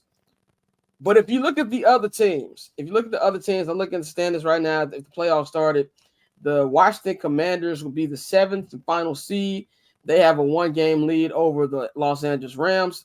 The Rams finished their season with the Niners this week on the road. They go on the road to play the Jets the week after that, come home to play the Cardinals, and then close out against the Seahawks. Now, if you look at the Washington Commanders, the Commanders schedule, they got the Saints this week in New Orleans. They got the Eagles the week after that in Washington. They got the Falcons in Washington, and they close against the Cowboys. Now, these are winnable games for the Commanders. I would say the Rams have a tougher road than the Commanders, but I just don't like the way the Commanders have played since the Hail Mary. I think I saw a stat that I think the Commanders only won like one more game. The Bears won none, but they've only won one more game since the Hail Mary. I'm buying stock for the Rams to get that final wild card spot. I like their chances. I think they've got the better quarterback right now. Better coach. What Puka Nacua is doing is insanity. Jared Verse having a great season. I like my chance here with the Rams stealing that number 7 seed from the Washington Commanders in the playoffs. I'm gonna go to Mikey, man. Are you buying Ram stock, or do you think that the Commanders got enough to hold on to the fort? That is the second team that I was talking about when I said how we feel about sprinkling on the Rams to make a run. Matthew Stafford is a beast. Puka and Cooper Cup, amazing. Kyron Williams is a touchdown every week. I believe Tyler Higbee is coming back, maybe this week or next week, tight end for them. They probably got the defensive rookie of the year in Jared Verse. I like them. I like them, man. I like them a lot. Their offense is potent. Bears might be in that consideration for the number 1 pick if Puka and Cooper were healthy on that September afternoon. Man, right, exactly. Because it might be 3 wins instead of 4. I think about that a lot. Yeah, so I'm really a big fan of them. Yesterday was a shootout. Sean McVay still showing that he's got as big of nuts paws as Dan Campbell and as anybody, for him going for it late, to go ahead and seal that victory and get that touchdown instead of kicking the field goal and leaving it up to your defense. I think that they match up well. This Thursday night, we've been blessed with banger after banger. Great this year. Thursday night football has been better than Monday night and Sunday night football all season. Shout out to them. I guess that's what happens when Bezos, drops that bag. He's like, hold up now. And the way he did it too, because he was like, no, I want Lions Packers on the mini bye after they play on Thanksgiving. So, Niners and Rams this weekend is going to be amazing. I do like Sean McVay's offense to be able to exploit things that the Bears weren't able to do yesterday. So I'm definitely a believer in the Rams. I think they have a great shot, if any. I know you said that the Commanders are the last team right now, right? So yeah, Commanders are the 7th seed. So they would be playing who if they got in the last seed? If they got the last seed, they'd be playing Seattle, wouldn't it? What? Yeah, 3 versus 7. Yeah. Isn't there only one bye? No, right? You're right. They be playing Philly. Okay, yeah. And I don't think that's not a winnable game for them. Philly. Yeah, they can beat Philly. Yeah, 100%. So I like their chances, and we'll see. Jaden Daniels is still a rookie quarterback, and they're dealing with kind of those Cliff Kingsbury woes and some injuries on that side. So let's see what happens. But I definitely like the Rams. They have all of the pedigree to make a run. And they got the coach, man. I love me some McVay. Yeah, big. And I started off as a McVay hater. I remember back in 2018, I was one of them niggas who said, "Tell me how Sean McVay is good without mentioning his age."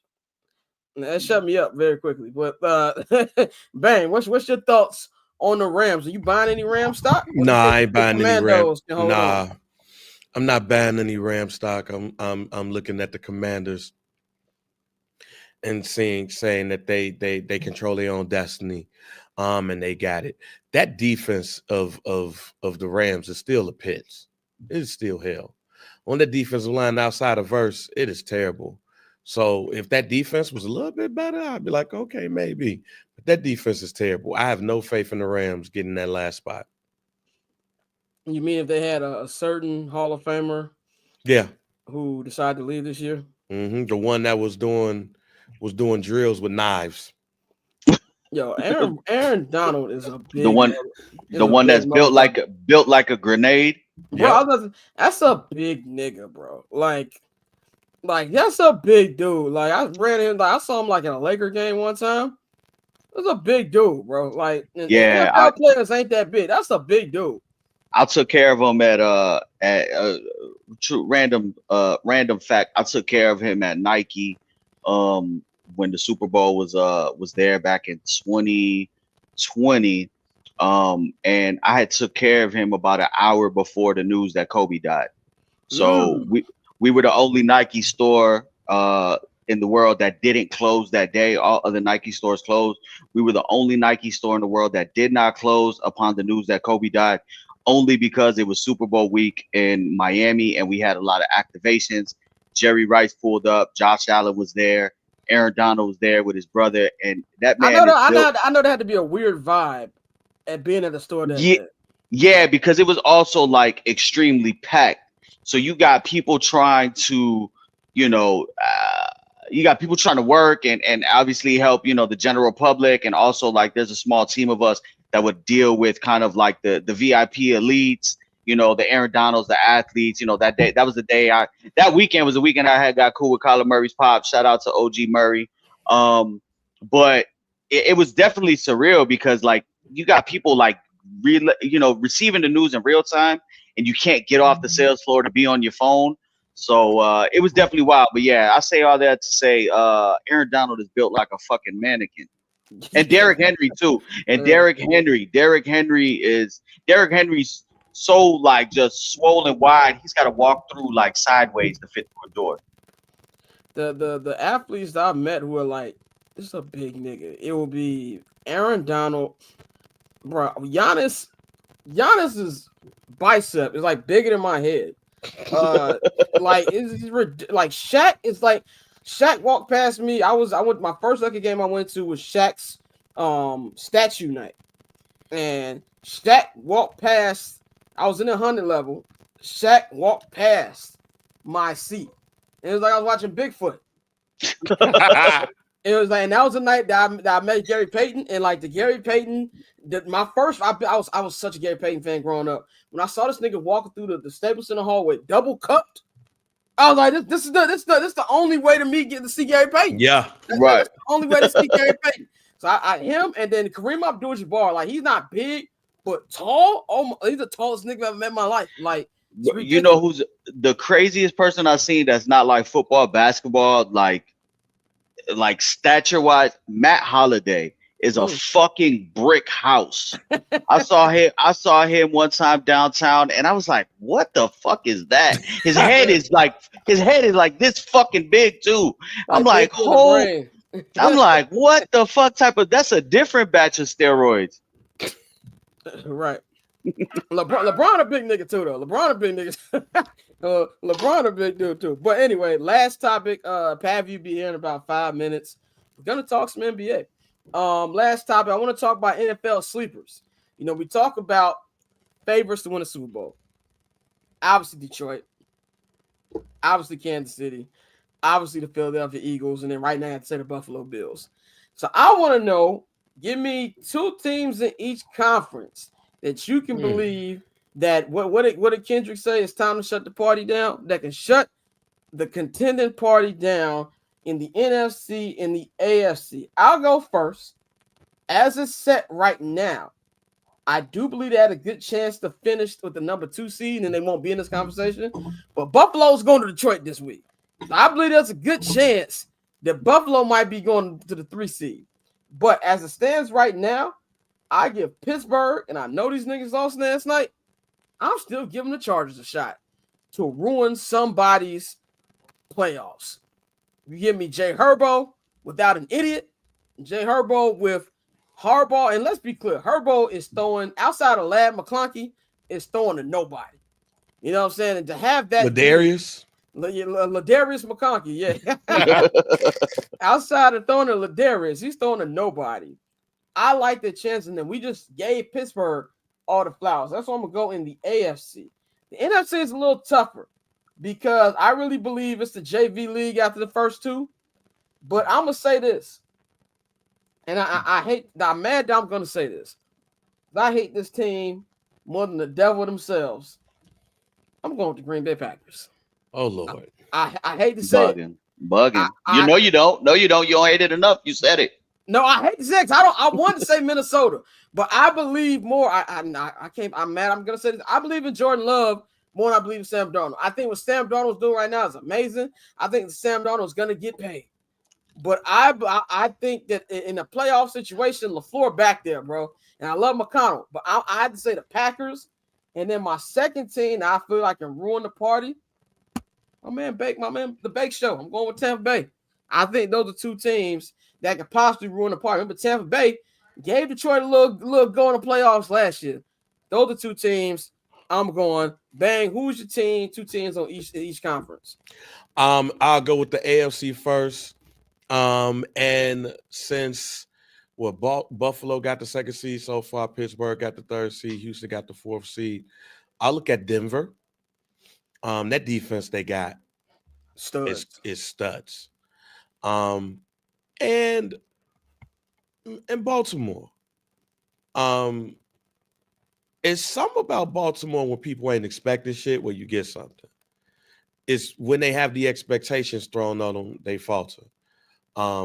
Because of what we have currently going on, I don't think there's no expectations. So Denver and Baltimore on the AFC. The NFC, Minnesota. Mm-hmm. That's the only team that I look at as what you described. Because that defense, they swarm. Darnold is playing out of his mind. And is going to get a whole bunch of money next year. And he's still younger than goddamn Joe Burrow. Give me those teams. Go ahead, Mikey. Yeah, give me Minnesota. Just the way they're playing, the offensive weapons they have. Obviously, they're going to dial it up on defense. Darnold, 5 TDs, and they were only the 2 people, Jordan Addison and Justin Jefferson. Insane. They're hooping right now. And I think it would be a mistake if the Minnesota Vikings don't re-sign him, to a contract extension. Then we switch over to the other side. You guys already know I said the Steelers, but they are a 3 seed. I'll go a little bit lower. I will go with the Denver Broncos. I would love to go with the Chargers, but I just have zero trust in their skill. Wide receivers outside of Lab McConkey. But the Denver Broncos, tough offensive line, tough defensive line, can run the ball. Bo Nix is playing well. You have a veteran championship, Super Bowl winning head coach in Sean Payton. Hey, B-Dot, if I'm going to hell, you going to hell with me.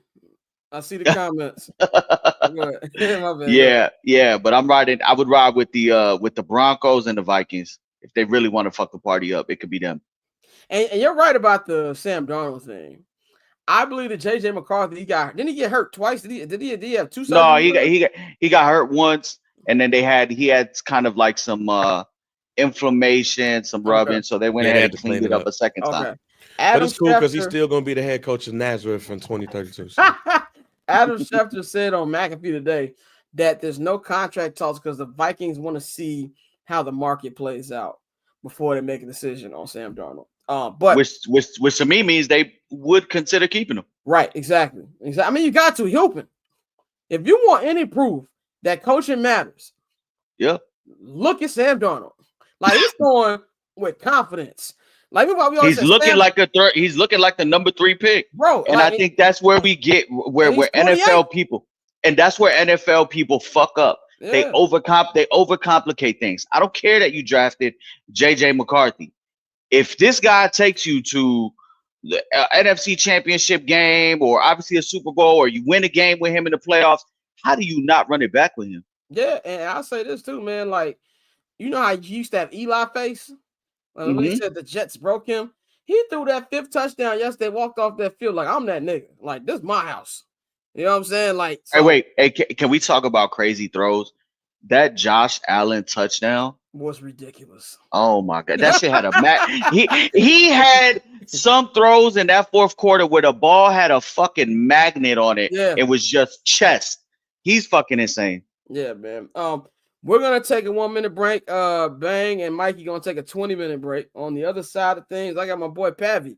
We're gonna talk about a little bit of NBA going on, man. It is knockout round week in the NBA Cup. We're gonna talk about that and a whole bunch of other stuff in just one more minute on I'm Not Gonna Hold You. So cool. Triple double hat trick, I know the code too. Ice trade, go for trade, yeah we cold too. Getting paper on these player haters, old news, money on the other line, so I'm not gonna hold you. Money on the other line, so I'm not gonna hold you. Money on the other line, so I'm not gonna hold you. Money on the other line, so I'm not gonna.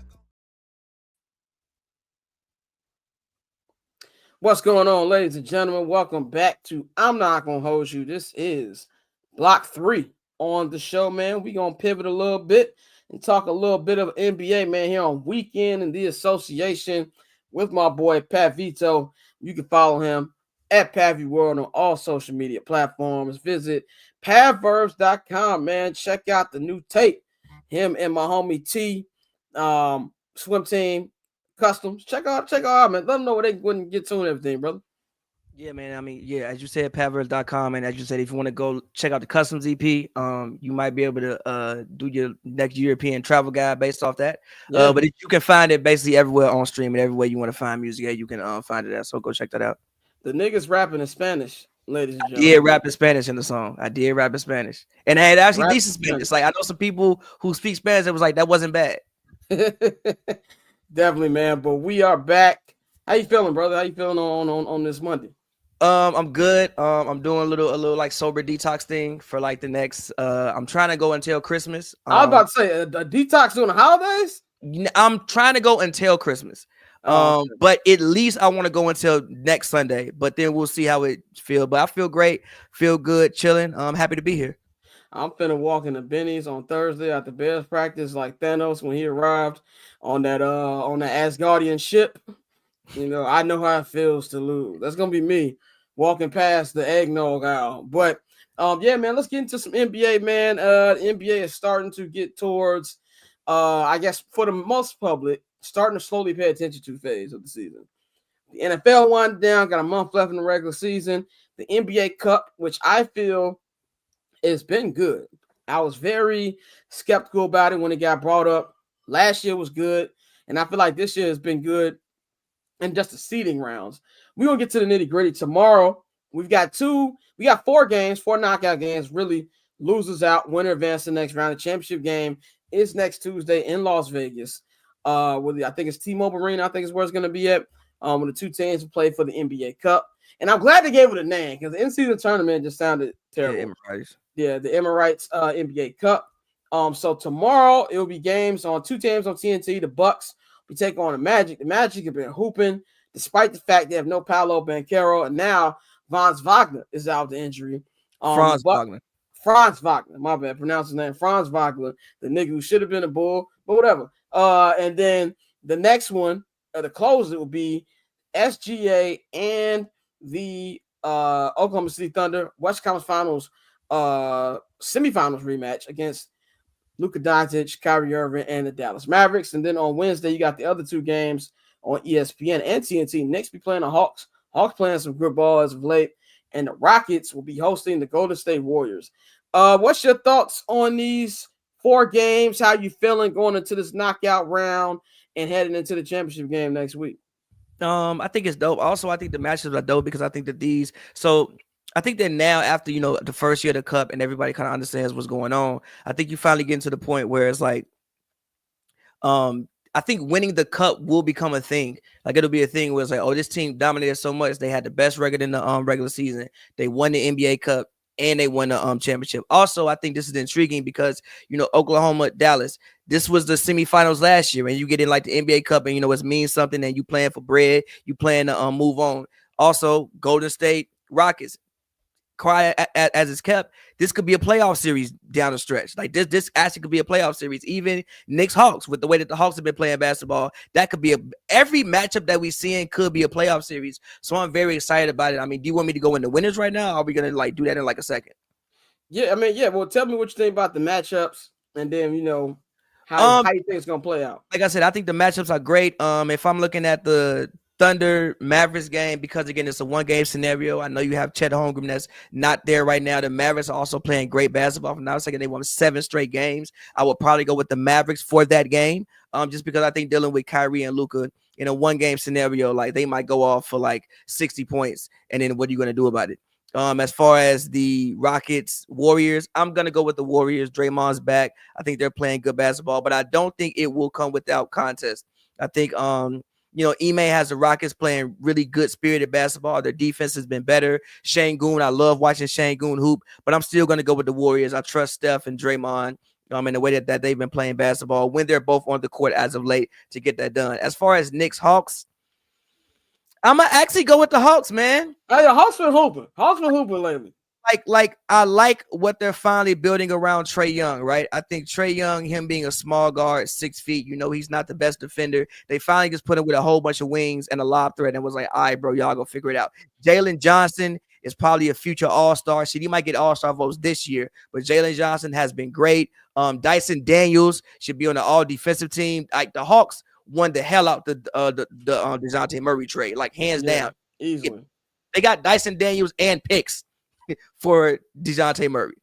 So I'm at with the Hawks in that, man. The Hawks have been playing really good basketball, and I think that they can continue to make some noise as the season goes. And also in the playoffs, that's a squad that, I mean, we've seen Trae Young's work in the playoffs. I remember, granted, I know, you know, that year that people want to say was fluky, the 2021 season, but he still had to get there. He got to the conference finals. I've seen his work. So I'm going to go with the Hawks in that game. And then the Mavericks, not the Mavericks, but the Magic Bucks game. And it sucks that Paolo and Franz got hurt. So I'm inclined to pick the Bucks, but that don't mean I'm sleeping on the Magic. I mean, even I forgot who they played the other day, and Benghazi had 26 and 10. They still got Anthony Black, who's second year been playing really good. They have Jalen stuff, so they still do have pieces. But I'm inclined to say the Bucks would get that game done, and I would be inclined to say that the matches we would see in the semifinals would be Bucks, Hawks, and Mavericks, Warriors. So there's a couple of things I wanted to ask you about these teams that's involved. One, I remember when the season first started, you said the Warriors run was cute. Do you still think it's cute, or do you think that there's a path here for them at least to maybe, I know it's wild early, to win a playoff series? What's your vibe on how they are right now? Oh, for sure. I think that they can win a playoff series, but like when we're talking about the Warriors, are we talking, especially with the team that has this consistent level of like success? They're not the Rockets. Like the Rockets winning a playoff series, that shit's great. Like you have exceeded all expectations. We're talking about the Golden State Warriors and Steph, who, I mean, realistically, what, the man's 36 years old right now? Yeah.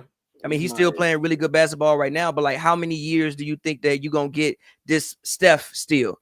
But for the Warriors, I think the main thing for them is, you know, showcasing some of the young guys and seeing if you can go out and make a trade maybe to try to win right now. What that deal would be, I don't know.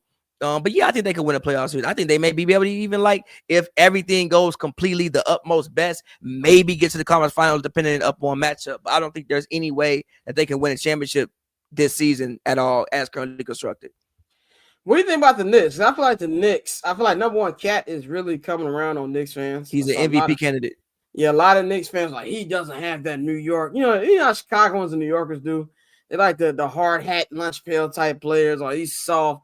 But I've seen a lot of fans turn around and really appreciate Cat. But this team hasn't had the start that a lot of people thought that they were going to have.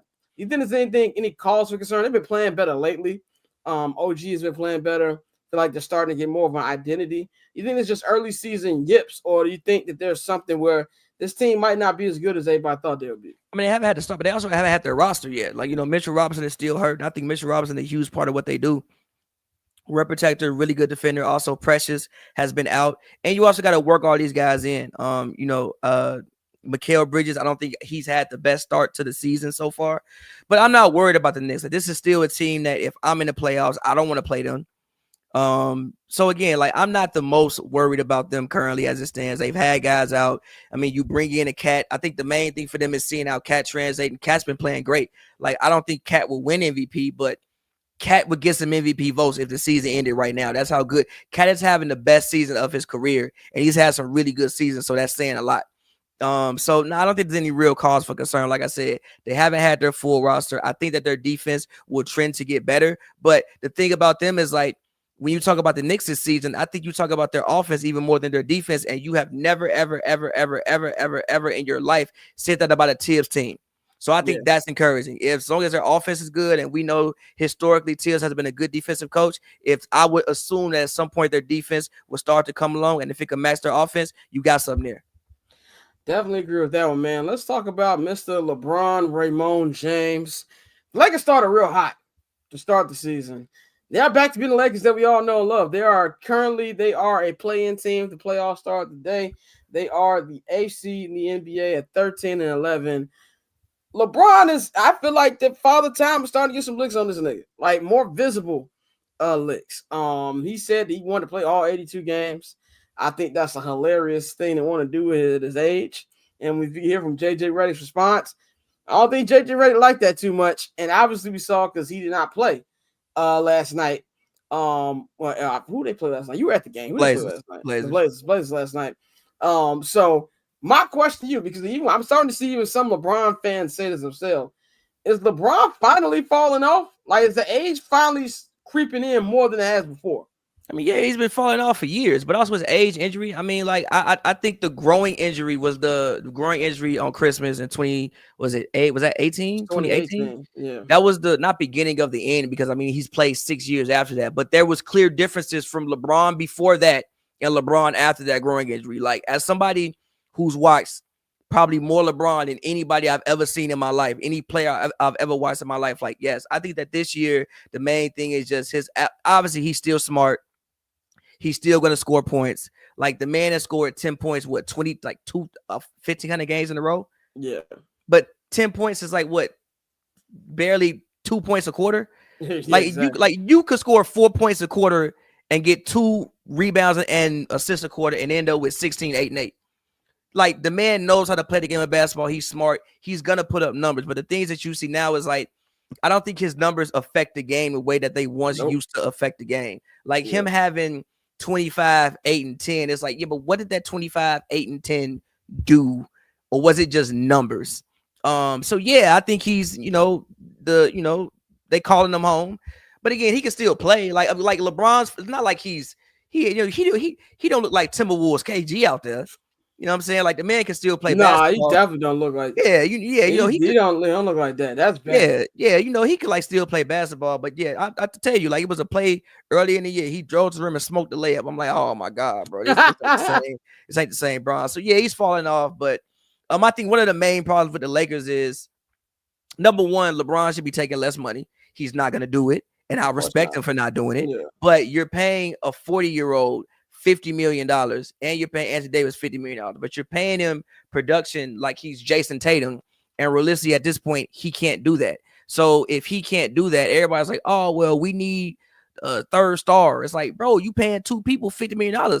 They supposed to be your second, third, and fourth stars. And when they can't do that, you got, Austin Reeves, but like, how much you really gonna depend on Austin Reeves, a D'Lo, or whatever? Like, the combination of guys you have are supposed to be like the streaky guys, and Braun and AD are supposed to be your constants. And when you depend on a 40-year-old to go out there and be a top 10 player every night, I just don't think that's fair. And that's the result that you're going to get from the Lakers. And that's what you're basically seeing this year. Like, he'll give you a game a week, but as far as you want him to do it every night at this age, I just don't think that that's completely realistic.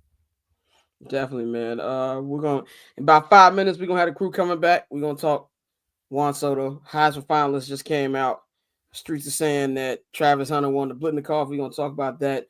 Also talk about college football playoffs just a minute. Still got 5 more minutes here. Well, 7 more minutes here with Pavy.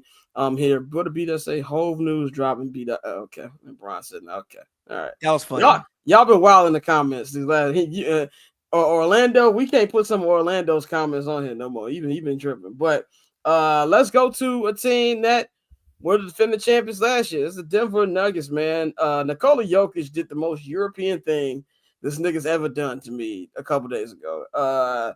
He had 56 points against the Washington Wizards, the worst team in basketball. 56 points, 16 rebounds, 8 assists, and them niggas lost.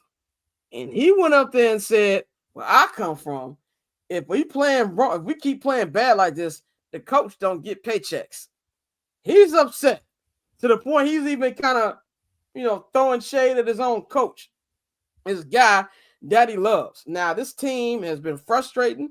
I think something that any NBA fan could saw coming when they saw that they let KCP walk, when they let these other glue guys that they've had on their team walk. I don't know who Jamal Murray is anymore. He's not the same guy anymore. That's for sure.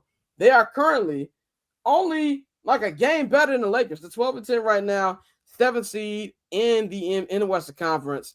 Pav, what do you think about Jokic's comments? Before we get to that, Scott, here's what I want you to do. I want you to go find that clip when I was comparing this team to that 2009 Cavs team, and I want you to tell me how crazy it sounds now. Y'all argue me to hell. I want you to tell me how crazy it sounds now. I really want you to go find that clip, put throwback, and repost it, and tell me how crazy it sounds now. Please tell me how crazy it sounds. I'll repost it today. I tried to tell y'all this team ain't like, bro, we got to really understand and put in context what Jokic did. Jokic won with one of the worst championship teams in the history of basketball. You realize, like, granted, I think KCP is a really good player. I think he's a starter and will contribute to most basketball teams. But if you lose KCP and the result is this, I don't think that team that good, brother. Thank you, M in the chat. The championship team he had is not this team. If you take Jokic off that championship team, they're not a playoff team. Okay, I agree with that. I actually agree with that. But I still 09. I believe take LeBron off the 09 Cavs. They're a lottery team. If you're not a playoff team, you're a lottery team. I don't think. I think if you take that when they win 2023, you take that 2023 Nuggets team. They're a playing team. You take it's still a playing team. If you take Bron off that team, I think they would be a playing team. No, they're a lottery team. They're a playing team. A playing team is a lottery team. If you lose, what I mean by lottery team is they're actually they're one of the worst teams in the league. I disagree. I think if you take them off that team, they probably win like 32, 34 games, which in the East at that time is getting you in the play-in, by the way. You know what's funny about the play-in? I was thinking about the other day, like if they had the play-in going on, look, Michael Jordan's Washington Wizards made the play-in. And might make, yes, exactly. but what I think about Jokic is, I mean, he's frustrated. Like, if I go out there 56, 16-8 and we lose to the fucking Wizards, I'm going to be mad too. He said Mike Malone shouldn't get a check. Mike Malone should get a check is crazy. But Michael Porter Jr. was also not balling. Michael Porter Jr. can't put the ball on the fucking floor, and he still can't put the ball on the damn floor. But they just, but again, the problem with the second apron and also with a team like Denver and a market like Denver is you're really counting on internal growth. They haven't had internal growth. Like Jamal Murray, I guess the injuries or whatever, he doesn't look the same. Michael Porter Jr.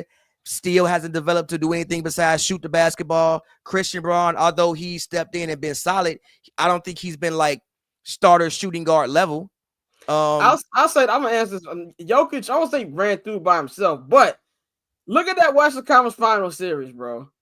Again, like Jokic had some godlike performances that if don't happen, the Lakers might win it. So nobody wins the championship by themselves. I'm like, we can go down the line, look at every championship team. They usually got an all-star, all defensive team player. They something. Jokic won with nothing. They had no all-stars, wasn't no six-man of the year, wasn't no all defensive team players, wasn't even no former ones. Like nobody who even made it. This is the first time Nikola Jokic since this run is playing with somebody who won an award before. Well, DeAndre Jordan did as well, but DeAndre, whatever, he doesn't even really play long basketball on the team. Russell Westbrook is the only person who really plays quality minutes who has won any type of significant award on his team. So this team just has significant problems. And again, like I said, you're counting on internal growth, and it hasn't happened. Najee, the center they drafted, Najee, he's not even playable. Peyton Watson, I don't think he's really improved. Like nobody has really improved the way that you wanted them to improve. And a lot of guys, besides maybe Aaron Gordon, have either really stayed the same or kind of fell off. And this is kind of what you get with the West getting better as well. And this is kind of what you get. So yeah. Jokic was not. Jamal Murray has never been all-star caliber. We have to stop this. Jamal Murray all-star caliber. Was he better than CJ McCollum? Has he been better than CJ McCollum? I believe so. Yes. Blaze or CJ McCollum?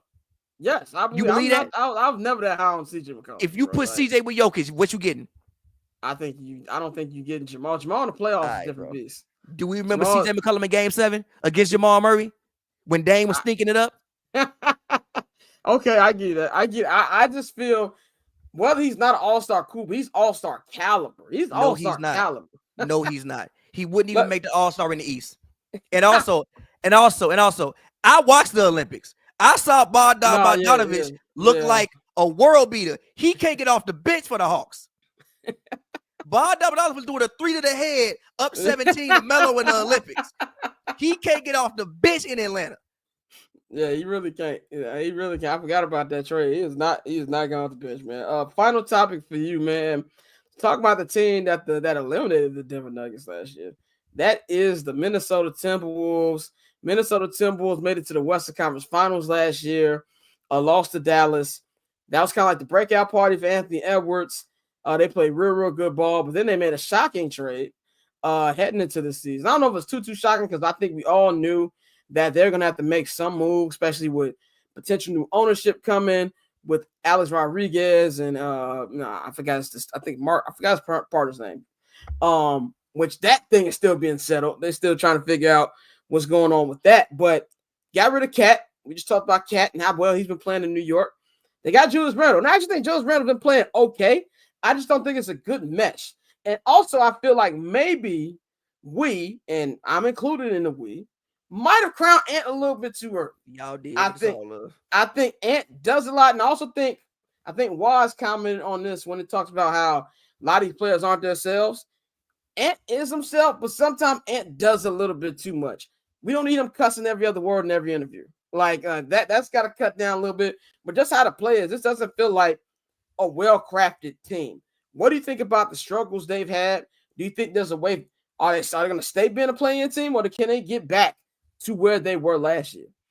I mean, it's only been 21 games for one, but if you look at this roster, I mean, this is the thing about the NBA and like windows. It's like you have a pretty veteran team, and you have like a really young player. You look at Mike Conley. How many years you think Mike Conley got left in the league? Like for real, Mike Conley got drafted. Mike Conley got drafted with Greg Oden, bro. Like they win the same draft, bro. Like Mike, I think it was he was in the KD draft. It was 2007. Seven. He was in the KD draft. Like Mike Conley probably has 2 years left in the league. For real. Like he's 36 years old. So Mike Conley, a year older coming back. Also Rudy Gobert. I don't think Rudy Gobert has been the same that he's been in previous years. And I don't think the defense it hasn't been terrible. I don't think the defense has been as good. And I think you miss Cat. Like you had 3 7-footers. You don't have that anymore. Like Julius Randle is just 6'8", 6'9". He hasn't been bad, but Cat's been an MVP candidate. You know what I'm saying? Like, and also the space on the court is different. Julius Randle shooting the ball and Cat shooting the ball. Like when Cat said he was the best 3-point shooting big man, he has an argument. He has a legitimate case. Between him, Dirk, and whoever else you want to put in that group. He genuinely has a case. So, yes, Ant has to take more threes. The lane isn't the same. You know what I'm saying? Randall has to do more to get his offense. You can't really just like Randall isn't can he catch and shoot? Sure. But that's not really his thing. So you have to like just switch the way the team is a little bit with him. And, even like a guy like Kyle Anderson, just being able to handle the ball off the bench. Like I think they do miss those things. So, can they fix it? I don't know. We'll see. But yeah, man, I really think what you're seeing is like the value of Cat and the fact that they miss Cat right now. And like I said, it maybe even when I said when they make the trade, when they made the trade, I don't know how this could happen because I don't know what you could get for him. But like, I wouldn't be shocked if Randall was a guy that's not on the team at the All-Star break. It's not his fault because I think Randall, hasn't been bad. But at the same time, I think he's been Julius Randle. But I don't think he's been good or bad. He's been Julius Randle, but I don't think that he hasn't been what Cat has been. And I think the team as a whole just misses the extra big body. Because even if you look at the conference finals, Cat was actually the best defender on Jokic. Go back and look at Cat was the best defender. So I do think that you are again, and they were built off their defense. Like their offense was never great. They were built. They had the number 1 defense in the league last year. So far this year is 6th. And their offense, I think, was like 16th last year. It's 20th this year. Yeah. And again, the offense is 20th this year. So, I think that what you're just seeing is just like I said, the missing the Cat and just that extra big body. You had, 3 7-footers this year. You have 2. And I think that it's just showing up. Definitely, man. Pav, we definitely enjoyed talking to you about the NBA. We'll have you back next Monday. Well, actually, next Monday. We won't be on next Monday. I'll be in Minnesota doing Monday Night Football. So we'll have you back. We'll probably have you back. I want to have you back on Friday. We'll talk about next Friday. We'll talk about where everything happened at the NBA Cup game. But let them know where to follow you at, where they can get your tape, everything. We're going to get you out of here. As always, man, follow me on Twitter at Pavy World, Pavy World, all one word, or Instagram, or Blue Sky, or TikTok, whatever you guys are using these days. And Pavers.com. Go make sure you go check out the Customs EP with my homie T. And yeah, man, always good talking to y'all. Until next time. Yes, sir. Y'all can follow Pav, man. I'll let you next week, brother. Now we're gonna bring in the squad again, man. We're gonna wrap the show. We got some stuff to talk about, man. I actually want to talk about what was just into the group chat not too long ago before we get into some baseball. But we got Bang, Courtney, and Mikey back. Courtney, we're gonna let you talk your shit in just a minute. I'm gonna let you get your shit off. I got it down. I'm gonna let you get your shit off. But I want to quickly talk about the Jalen Hurts, AJ Brown thing, because why is Brandon Graham running off my now? Courtney, tell me exactly what he said. So it wasn't actually. Oh, my bad. Also, I'm losing my voice, or I lost my voice. Yeah, I'm with you. Yeah. It'd be like that sometimes, your football. I know y'all can't relate. But okay, all right. She already started. All right. Championship court is back. Championship court again. All right. Hey, it's not my fault. But the good Lord keeps blessing me beyond belief, No, but Brandon Graham, apparently, Mikey, I think, was the one who sent it in the chat. Mikey, you wanna run point on this? Yeah. So basically, just Brandon Graham on, I think, a weekly show that he has in a radio station in Philly. Basically, kind of, not even basically. He said that AJ Brown and Jalen Hurts have some beef, that they were friends at one point, but they're clearly not. He thinks that number one being Jalen Hurts, is trying to fix it and trying to get them on the right page. He thinks number 11 is not, AJ Brown not holding up his end of the bargain, and that they kind of need to both dead it, because it's about, the team, and they have an opportunity here, et cetera, et cetera. And, that comes on the heels of AJ Brown yesterday after the game when they asked, what does he feel needs to improve, with the offense. He just said passing. And, you know what that means, that he's definitely taking a shot at his quarterback. So it's pretty blunt and open for somebody like Brandon Graham mid-season, a team that's, I want to say they're 11-2, to just, that he's still on. I know he's hurt, and this is gonna be his last year, but you're still on the team. To openly say that and air that out, I think that's something that 100% needed to stay in the locker room. And this is all good for my man Mike T. There's some dissension in the Eagles organization. I don't know when Jalen Hurts and when AJ Brown speak this week. I'm assuming on Wednesdays, like most quarterbacks. So now Jalen Hurts has to answer to this. AJ Brown's gonna answer to this. Nick Sirianni has to answer this. Kellen Moore has to answer to this on Thursday.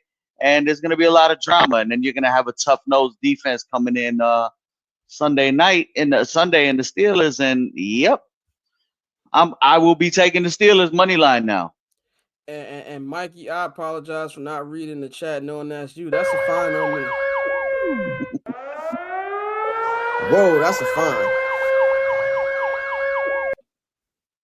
That's fine on me. So yeah, I'm gonna do that. But let's go. We're gonna talk baseball real quick. Then I'm gonna give Courtney the floor to talk about her Arizona State Sun Devils and the great weekend that they had this weekend. But I want to talk about Mr. Juan Soto. There's only very few things can take the attention of Twitter in a night where you have Justin Herbert and Patrick Mahomes going. You got a Jay-Z situation that will not be talking about on here, but tune in to summer sessions because I will be talking about it on there. And the topic be Juan Soto, crush all of that. Juan Soto ended his free agency, and there was rumors from different Mets and Yankees beat reporters that, this is going to end tonight.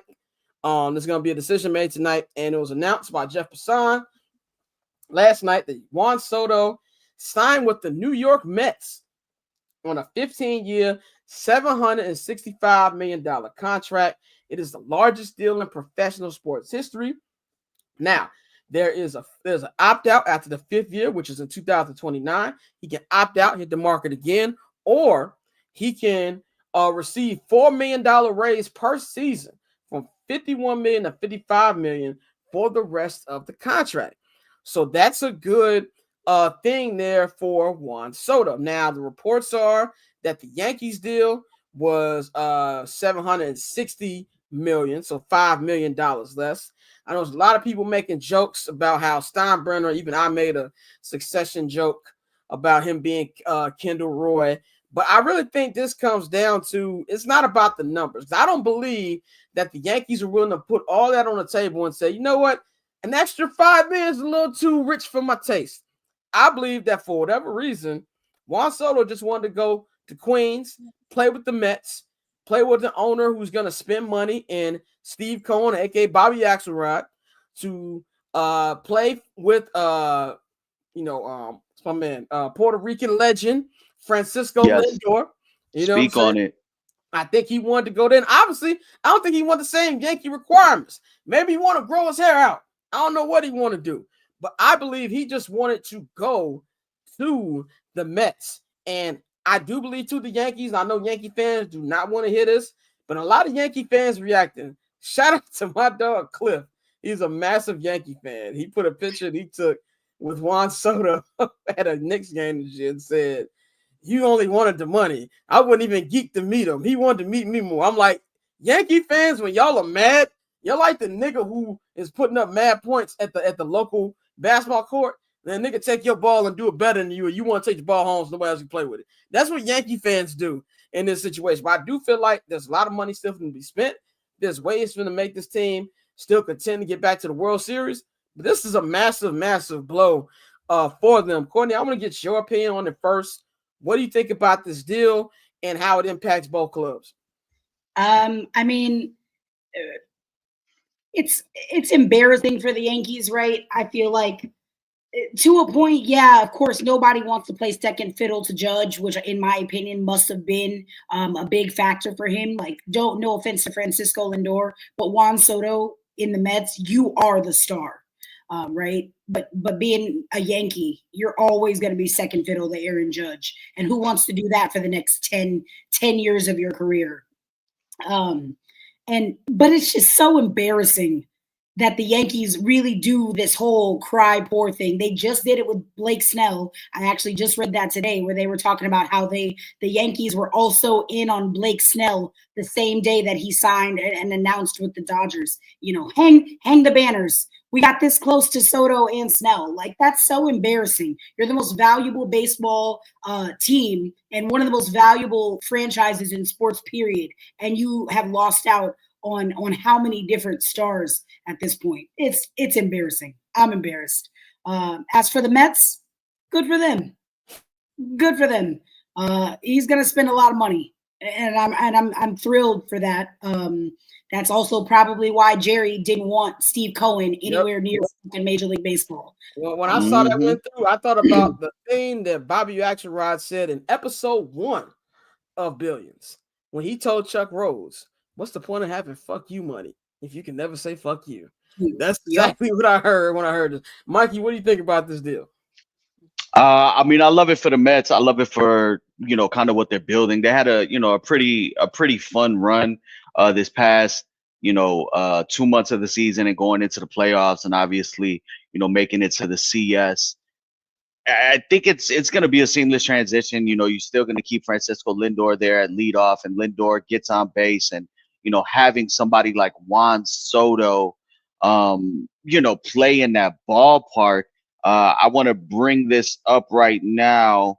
Hold on, give me 1 second. Juan Soto's bat works everywhere. His numbers at Citi Field, though, are something else. In 35 career games at Citi Field, which is 146 plate appearances, he has a 1.175 OPS with 12 home runs, including 2 of the 5 longest home runs in the stadiums, 466 feet and 463 feet.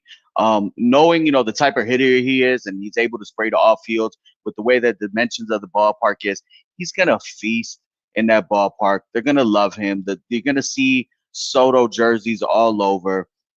And President of Baseball Ops David Stearns just said about 40 minutes ago at the baseball winter meetings, we'd love to bring Pete Alonso back. Pete's been a great Met for us, and he's had some enormous hits for us, and we'll see where that goes. I think our ownership has consistently demonstrated that there's going to be resources when we need them. If there's an ability for us to make baseball moves when we think that they're there to improve the team, we're going to continue to pursue a wide variety of areas to continue to improve our team.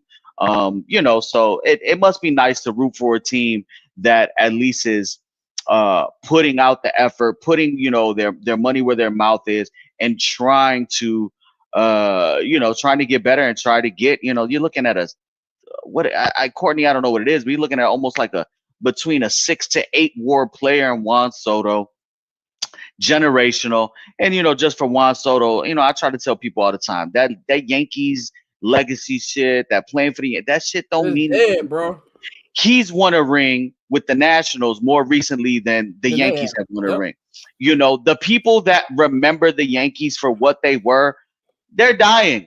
Like it's let's be real. Like, they're dying. It's getting up there. I remember the Yankees, as a shorty, but that shit is far, far gone. Shout out to my boy Andy. I made a bet with him in July that Juan Soto would go to the Mets. He said that I was tweaking because he's a Yankee fan, and why would he go there? That would be like going to the White Sox. And I just told him, hey, put your money where your mouth is. So lunch on him. You got a nice dub coming. I'm thinking, oh no, I got a nice little lunch. I'm thinking maybe a little bit of Ron in Japan or something. So I'm gonna take him to the well. But I love this move for them, and they obviously still need some more pitching. Luis Severino left. Sean Manaea is a free agent. They went ahead and they signed Clay Holmes from the Yankees, another Yankee that they grabbed, and they're turning him into a starter. So the job's not done for them. That's not where they're gonna end. But it's a good starting point. And just kind of to Courtney's point, the Yankees were going to give him all that money, but then he would have to see guys like Gleyber Torres walk, guys like Clay Holmes walk, and they were not getting Blake Snell, not being able to go ahead and get Corbin Burns if you give him Juan Soto the money he demands. So what was the point? Ben, I'm sorry, pardon me. I don't know if you saw that Brian Cashman said again they told Blake Snell that they couldn't pay him until they figured out where they were with Juan Soto. That's crazy to say to that man. Y'all the Yankees. Yo, we're the New York Yankees, but like, sorry, we don't know if we can pay you yet until we figure out if we can pay this other guy. That's some Pittsburgh Pirates shit. That's some right shit. Yeah, That's I know Orlando. I know Orlando just said Clay is on the Mets. I said that, bro. Get off XV videos and pay attention. Pay attention. Okay. Get off Pornhub, bro. But also, I don't know if you saw the report from John Heyman earlier today, where he was talking about there were some things that Yankees security and kind of Yankees personnel had did to Juan Soto and his family and some of his like entourage throughout the season that he really kind of wasn't fucking with.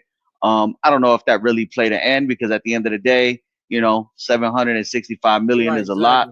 But he did, compared to Shohei Ohtani's deal, he did receive $305 million more than Ohtani in present day money by signing that, that contract. And so none of it's deferred, like you said. None of it's deferred. Nah, he gonna get his bread, and he got his opt out. So we'll see how that goes. Either way, he set himself up, pretty well. Good for him. He's one of the greatest baseball players that we'll ever see. He's already on that trajectory, and for him, he's been traded twice already. So fuck loyalty, get that bread.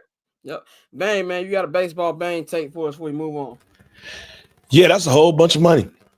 It's a whole bunch of goddamn money. It's not necessarily a comment, it's a question. Like I remember Juan Soto during my time in DC.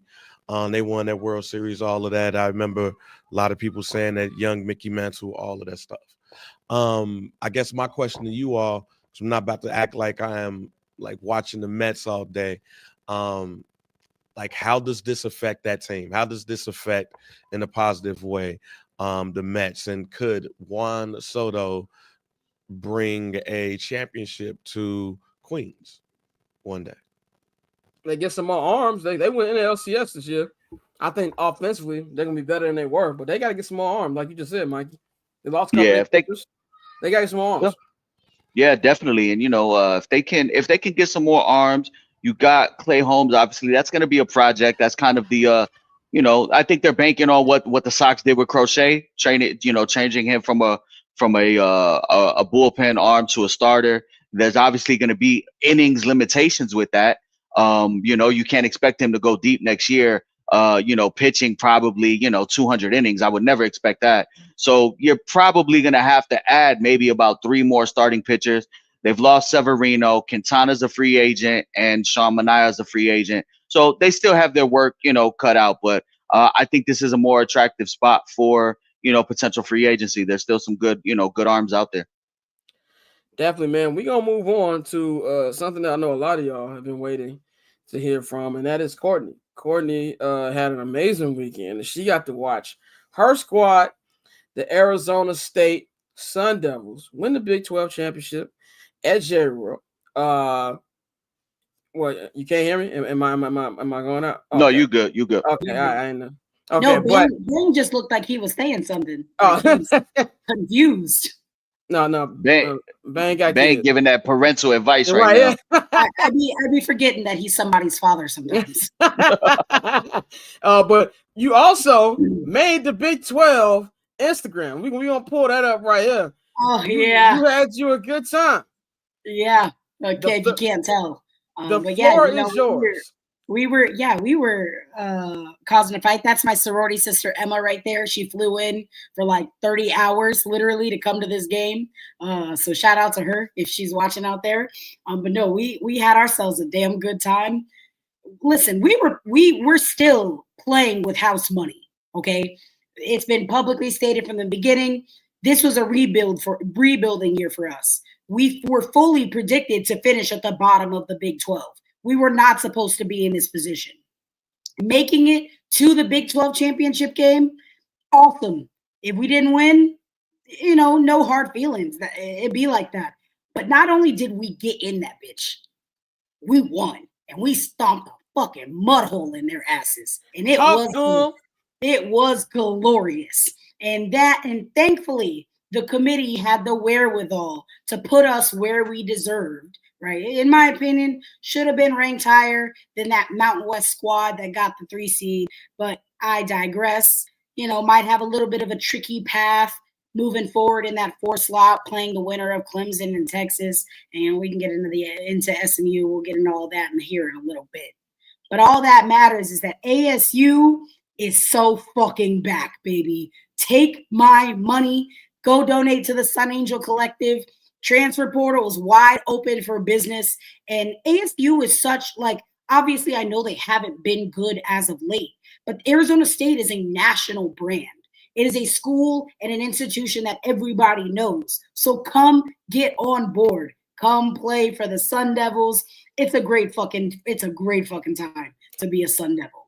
Tell me, what was your feeling? Because I don't know how this feels like to watch a team win a championship in person. I know what it feels like to win my team to win a championship, but not in person. How did it feel when the moment clicked that, oh, we're finna win this? Like, what was that moment like for you? So yeah, for me, fortunately, they didn't stress me out too much. It was kind of like, I think it clicked probably in the late second quarter. And then after halftime, I didn't even know there was going to be a halftime performance. That's my ignorance. I was focused on the football. So I had no idea that. I was like, who the fuck called Neo? I'm not going to lie. I thought that was the baby at first. I was like, I know that they called Neo in 2024. Yeah, because I'm like, well, who the fuck called Neo? Don't get me wrong. The white people around me loving it. I love Neo. Hey, Neo first 3 album run is up there with a lot of niggas first. Yeah, and again, I'm not even hating. Yeah. It was a very good show. Like he put on a good show. But I'm like, who the fuck called Neo? But it clicked in like the third quarter that this Iowa State team can't hang with us. And I think for me, even I know I talk my shit about my teams and I get excited, but there's always that sliver of doubt, like, oh, am I tripping? Are we actually good? Bro, this team might actually be fucking good. Right. There were a lot of question marks, obviously, coming into the beginning of the season about, our quarterback is a true freshman. So a lot of pieces, Xavier Alford, a lot of pieces that we didn't know what things were going to look like. Man, this team might be fucking for real. This team might be for real. They might have a little mojo with them. We're going to get to the college playoff matchups in just a second. I wanted to take a quick detour, but since we're staying in the college realm, I wanted to talk about the Heisman. Now, streets are saying that my boy Travis Hunter, he won the Blitnikoff Award, which is they give it to the top receiver. That's the rumor that he's going to win. I don't think they have announced it yet, but I think that's the rumor. Yes, my sources have confirmed. I didn't know if you want to put your name on it. No, absolutely. Come to me. Courtney's sources have said. My sources have confirmed to me that Travis Hunter has won the Blitnikoff Award. Okay. Sorry to spoil it if you really wanted to watch that fucking ceremony. But yeah, in my opinion, that kind of sews up the Heisman for Travis Hunter. And And they just announced the finalists, which obviously Travis Hunter, Dylan Gabriel of the Oregon Ducks, Ashton. How you pronounce Ashton's last name? Is it Jeanty? Jeanty. Ashton Jeanty, and my boy from my team, Cam Ward of the Miami Hurricanes. I just want to say this because I've been saying this all year, and I think what Ashton's doing is incredible. I think I'm not trying to hear it. Fuck that Mountain West Merchant.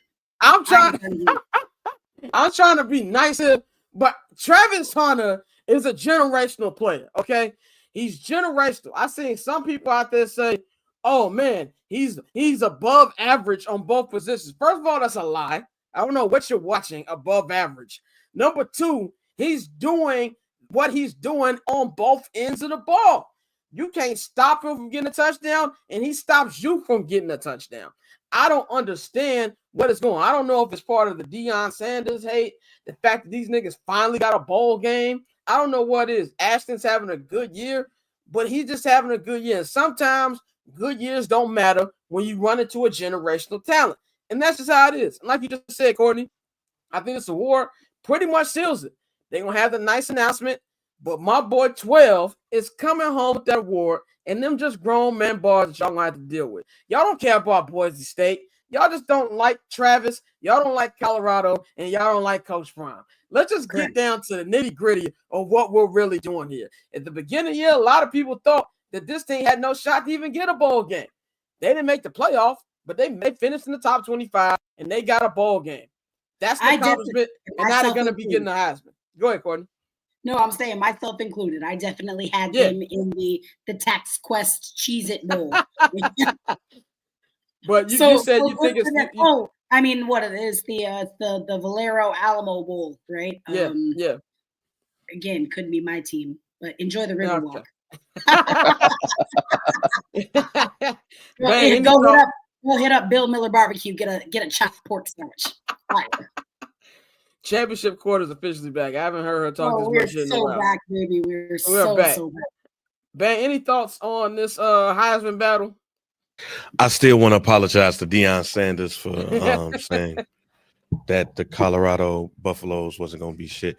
No, man. It is what it is at this point. I see no way in hell that that Travis don't get this award. I don't believe it's going to be close.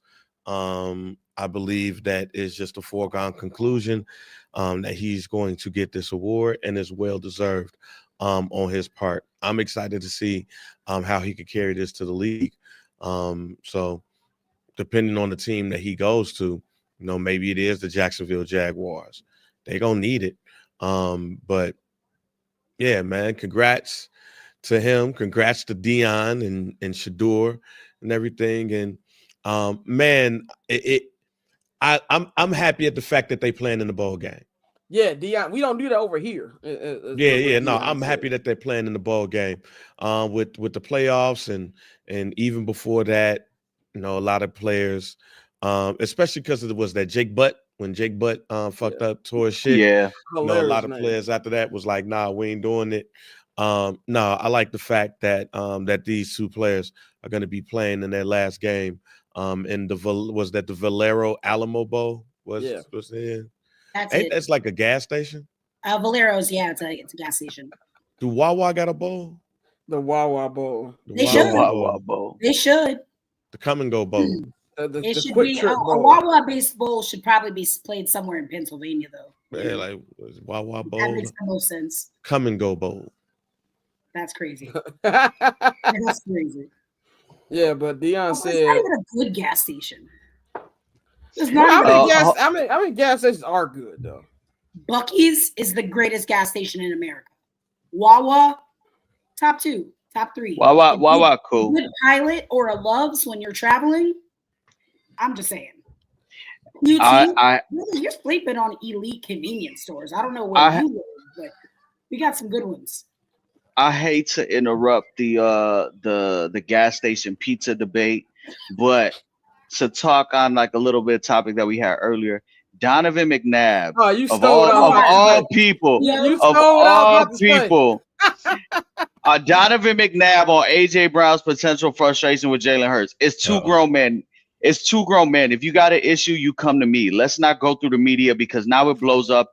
And now what you said is out there in front of everybody. And T.O. with the quote retweet said, now this is interesting coming from you. Not how I interpret it, but funny thing is, I agree with you on the idea of if you have an issue with someone that you go to them and not the media. But here's the thing. I never had an issue with you, but it's known that you had an issue with me. So maybe you should have taken your advice here. Oh, yeah. And we might have won Super Bowl 39, but that's another story for another day.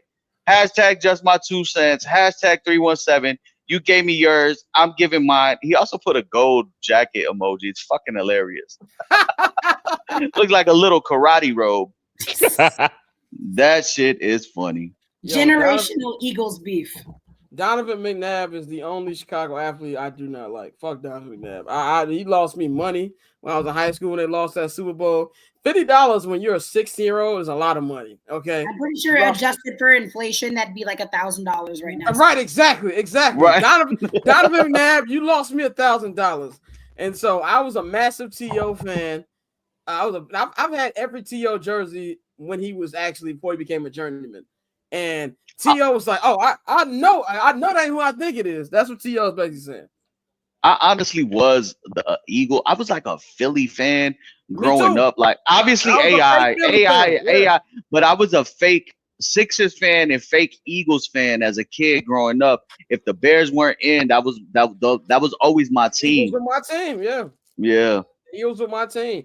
I was the only nigga not rooting for the Sixers though. Yeah, you were.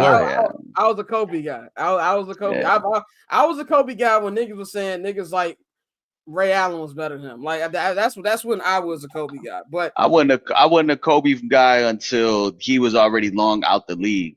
Yeah, that's how majority of people were. I had the moon boots, my nigga. I had the Adidas moon boots. That's how big bugging. The Adidas Kobe 1. Yeah, y'all see my man Kobe in the background. Day one Mamba disciple. But anyway, let's close this up with college football playoff talk. I just want to say this about college football playoff. To all y'all niggas out there complaining about how they pick teams, stop it. The BCS was trash, okay? Now, I think they got the right teams. Seeding up for debate, but I think that they picked the best 12 teams in this first iteration of the college football playoffs. Everybody, when the BCS said they were complaining about, oh, this is not the right way to pick playoff teams. Then we get a playoff, it's either it's too many teams or certain teams should be in it. I'm glad Bama didn't make it.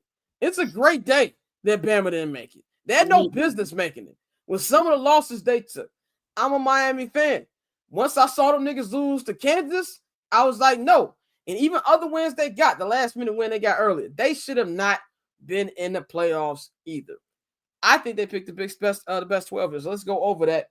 The 4 seeds, which get a first round bye. Oregon finishes number 1. They'll be playing in the Rose Bowl.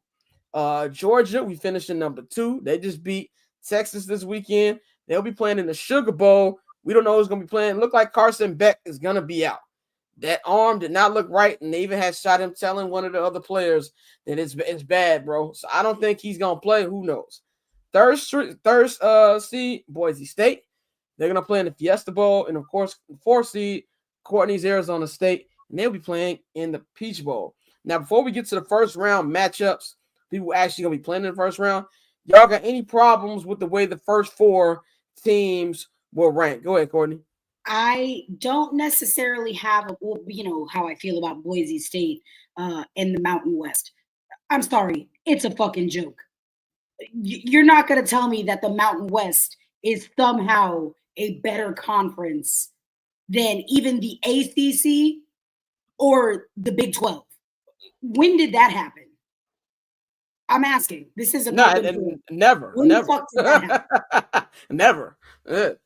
Oh, well, they almost beat Oregon, but they didn't. They didn't, yeah.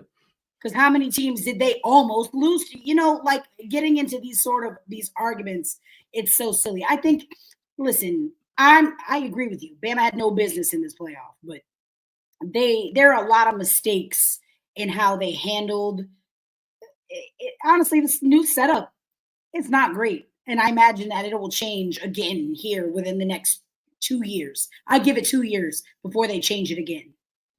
Not Yeah. You think not they're the gonna? complete What do you think they're playoff. gonna change? I think they're I gonna, mean, I'm sorry, go ahead. go Mikey. ahead. No, go ahead. Go ahead. I think we're going to the same spot. I think they might change the automatic conference championship, the I first got you. four. I think they're going to change that.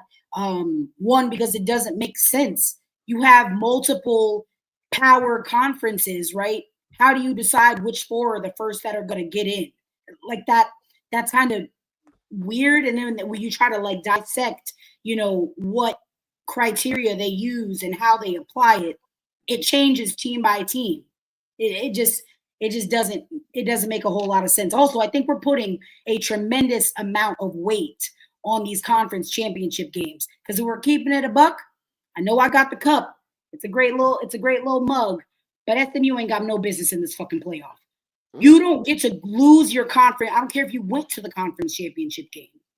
At that point, now you're 11-2. That's still a loss. You still have a loss. It's still a loss. I feel like I'm fucking crazy because they're like, oh, well, you made the conference championship game. So that's the rope. Just for making it? What if you lose they lost the game. I think it's in the fashion that they lost it. If they would have just gotten smoked, I think it would have been a little bit of a different data point, and maybe you would have had a different conversation. But even then, fans, Miami fans, y'all can't say shit. Y'all got to just shut the fuck up, because if y'all would have beat Syracuse, right, you have to be salty, because if you would have beat Syracuse and gone to the ACC championship and lost, you would have got in. You would have got in. But may I interject? They lost to an 8-3 Syracuse team. Very true. Again, by all intents and purposes, a very good Syracuse team, especially if we're trying to weight these wins. Right. Syracuse loss was unacceptable. The Kansas loss was unacceptable. Teams that they beat this season that were ranked was UNLV twice. UNLV fucking sucks. UNLV sucks, as seen by the performance that they put on in the Mountain West Championship game. I'm just saying. I think this system still, it's almost like they're trying to hold on, because I mean that's college sports as a whole. You're trying to hold on to these antiquated beliefs and systems while also trying to integrate it with the new stuff. And also still appease. And you can't make everybody happy. And I think they're trying to do that after they pissed off the ACC last year and shafted Florida State. And it's almost like a big makeup call. I think they need to find a way to incentivize the number one seed, because if you look at this bracket, Oregon what does Oregon get for being the number one seed and being the best team, over the last 2 months in college? They get to play the winner from hell. They get to play the winner of Ohio State, Tennessee, and if they somehow get through that, they're getting either Texan or Clemson, not to shit on your Arizona State Sun Devils, but maybe, so you got to go through Ohio State, probably Texas, and, like the one that's sitting pretty to me, and this has stood out since I've seen it, Notre Dame. Notre Dame is in a prime position to. And they don't got no fucking business in this bitch either. They don't play a conference championship game, and you lost to the Northern Illinois Huskies at home, who, if I'm not mistaken, finished 7th in the fucking MAC. But they lost in September, and from when they lost in September, they literally steamrolled everybody, minus the USC game. That was a touchdown game, and that it's just. With this, it's all, what have you done for me lately? Yeah, because they trying to act like they care about strength of schedule, but they don't at the same time. And I think that's you beat Texas A&M early in the season, right? First week. If we're gonna get into that recency bias thing, you beat Notre Dame, Texas A&M earlier in the season. You beat Louisville, which they didn't count that as a good win for some of these ACC teams. They don't count it as a good win for Miami, and they didn't when they were factoring that in. And you beat USC, who did they finish the season 6-6? How is that a good win? Just because of the brand, off the strength of the brand? That's crazy. I think it's also just the other teams that shit the bed in between. Alabama shit the bed. Miami shit the bed. Who's another team that was left out? South Carolina, Ole Miss. South Carolina, Ole Miss. But Ole Miss, terrible losses to Kentucky, terrible loss to so it's all to Florida. Yeah, and Florida. Why you should have just started lag away from the beginning. But Ole Miss also beat Georgia, so you get into this sort of ticky-tacky thing. But again, and I absolutely wholeheartedly believe we should not have 3-loss teams in the playoff. But you cannot, not you personally, but you cannot tell me that a 2-loss ACC team is somehow better than some of these 3-loss SEC teams. But I think that's also Isn't that what this is supposed to be about? But I think it's also what you said was the first year or two is going to be a little clunky because they're still trying to figure it out. But I do think there's some things that might be in. I agree with you on 3-loss thing, but for the most part, I think the process is a little clunky. But I don't really have too much of a problem with the teams that actually made it. Ben, what's your thoughts on the process and the 12 teams that actually made the playoffs? I don't think there's going to ever be a perfect way of determining who's the national champion. Just don't. When I was younger, shut up, Orlando. When I was younger, it was like, who was ever the number one team in the nation at the end of the year, the AP joint. Then you had the coaches poll, so you had like a national champion and a national champion there. Then the BCS, which tried, and then you had the small playoff, and then you have this right now. And even with this, you got people complaining because I'm with Courtney. If you don't win especially if that's the rules, if you don't win your conference, well, why are we talking? I don't give a damn about a strength of schedule if you ain't cleared out your division. So I don't think it would be ever be a perfect way of determining who's going to be the national champion because everybody is going to complain about it. Hell, SEC, Big Ten, if y'all want to create your own super conference and have y'all own champion, that's cool. But again, I don't think it's a perfect way for you to pick who is a national champion. With so that being when the Big 12 used to be the Big 8. Actually. He said, actually, yeah. That's good. I remember the game of the first Big 12 championship game. Texas won that. Yeah, I remember that. Hey, she asked me, was I old enough to vote in Kerry versus Bush? That's crazy. I'm still not over that. I ain't that old. That was crazy. I'm sorry. I was a freshman in high school. With that being said, Max out the sophomore. I take the out the sophomore. That's 2004. With that being said, I like the matchup. In 2004? I was a sophomore. I was 04, 05. I was a sophomore. You were a sophomore? Okay, relax on me. Yes, I started high school September 2003. Yes, I was in high school when the Black Album came out. Leave me alone. Same. Yeah, bro. I'm pretty sure I was in elementary school. Nikhil wasn't born. Nikhil, our producer, wasn't born. That's and 2003, I had a wallet full of them cards, if you know what I mean, Bang. Nigga, I was out there snatching them. I was out there snatching up them V's. I had rubber bands on my Jabot jeans because I thought I was T.I. I had rubber bands on my jeans and I had on my wrist. They sell no drugs. I definitely had rubber bands on my jeans at my 8th grade graduation party. Shout out to Jabot. That's gonna have to be like my new qualifying question. Like, where were you and do you remember 9/11? Like that's yeah, 100%. I can tell you what I ate on 9/11. If you were remember on 9/11. You can't have a conversation. I actually went to school that day and my little brother's still home, and I remember being pissed, like, why is he staying home when I'm going to school? We went to school. We didn't get sent home, but that's when I knew my brother was my mom's favorite. This is sounds messed up. The only thought I had was I was wondering why my cousin couldn't take me to go get the blueprint. I was like, this not even happening in Chicago. What does God do with me? This was the mind of a 13-year-old. That was happening. But nah, Nikhil, you better be joking, bro. Yeah, Nikhil. That's funny. But let's talk about the actual last 8 teams, the final matchups as we close this up. So the first round matchups, you got number 5 Texas. You didn't have a pair of G units. G units came out 2003 or they came out 04. Yeah, like 04. I had them too. Shout out to the hip. I got them at the hip. My uncle took me one of his side pieces, the first ones. Yeah, I had the S-Shots too. Remember the commercial? With Homer 50? I'm showing my age right now. But anyway, the first round matchups, you got number 5 Texas taking on number 12 Clemson. You got number 6 Penn State taking on 11 SMU.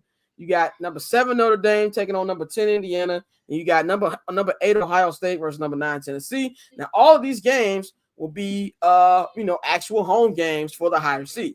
So this first time you have playoff games at a non-neutral site. I think that's going to be a dope element to see. The game that kind of stands out to me, I think, is really Notre Dame, Indiana. I think Notre Dame's in a good spot, but I think it's going to be an ugly football game. I don't think there's going to be a lot of points scored. That's going to be one of them ugly defensive type games. But I also am interested to see Ohio State versus Tennessee at the same time, because I did not like how Ohio State finished into that season. Courtney, what you think about these 4 matchups? Which one stands out to you? We're not going to pick winners yet because we still got almost 2 weeks. Yeah. But what stands out to you? The most interesting one to me that I'm most excited for is Ohio State, Tennessee. That's going to be a great game. I don't really care about the Indiana Bowl. That don't move me, mainly because Notre Dame doesn't move me. That program, again, kind of like I said earlier, about you off the brand alone is why they're involved in this discussion. But yeah, Texas Clemson in Austin, that's elite football. That's the one thing that this playoff got right, because those are going to be some great football games. Shit, actually, what day is that game on? I think it's December 21st. Don't threaten me with the time. Yeah, because that's right before I got my little vacation. Shit. Don't let me end up in Austin. And do some self-scouting to see, send Coach Dillingham. This is what the boys. This is what the opposition looking like. Mikey, which matchup stands out to you out of these 4? Friday, December 20th, Indiana versus Notre Dame. Being that we're here in the Midwest, I will find my way to a local Notre Dame bar just to kind of be around the vibes. I'm gonna treat that like how us Puerto Rican and Black folks, we treat St. Patty's Day. We got nothing to do with it, but I want to be around the energy. We gonna be a part of it, right? Yeah. I will be there. So that game for sure, just because of the local Midwest ties. And I think that'll actually be a pretty high scoring affair. The game for me that I'm most interested in, obviously, is going to be Ohio State, Tennessee. I think Texas is going to dog walk Clemson. I think Penn State is going to do SMU dirty. So the 8 and 9 and the 7 and 10 game have potential to be really good games. Shout out to the games being on a Friday night. I got to see the full schedule, but I'm very interested in this, and I will be gambling on some of these games. I got to see the spreads on these shits. Bang, we got to cook up one. Yeah, I'm gonna follow your lead though. I like these matchups. It's going to be very interesting. I don't really foresee a lot of blowouts like that, because it's a little bit different when now you're going into places that you ain't used to going. So that's what and then plus, for the last couple of years, you're normally breaking to chill out and then practice for a bowl game. They getting right to it. But let me see. Out of all of the go ahead. It's kind of crazy. No, just to say, man, like I'm looking at it right now. Every road team is a touchdown underdog or more. Indiana is a 7.5 point dog. SMU is an 8.5 point dog. Clemson is an 11 point dog, and Tennessee is a 7.5 point dog. And I wonder what it would have been on a neutral field. Yeah, right. And probably a field goal. Probably couple fives, couple 4.5s. But I'm interested. If I look at all of the matchups from a state standpoint, I do love the Notre Dame Indiana game, but Ohio State versus Tennessee, I am very interested in, just to see if Tennessee in this position with everything that's been going on, just a revitalization of the program and stuff. I want to see if they could take Ohio State out. And being that I hate Ohio State, I need them to take them out. Yeah. You when Michigan won, I showed Joey. I was gonna show Joey a text, but that nigga looked like he wanted to assault everybody. Yeah. I saw them tweets on Twitter. I was like, man, I hope you don't show that. I was like, I want no problems with this, man. But that concludes our college football coverage. That concludes the show today, man. Great show. Shout out to Pavy for joining us. We'll be back on Friday. We are not. There's a 95% chance there will not be a show on Monday because I plan on covering Monday Night Football next week in Minnesota. I will know for a fact on Friday. So if anything changes, I will let y'all know on Friday. But prepare for this to be the last Monday show of the year because on the 20th will be the last show of the year. Then we going on break to January 3rd, which means my phone will be on D&D till January 3rd.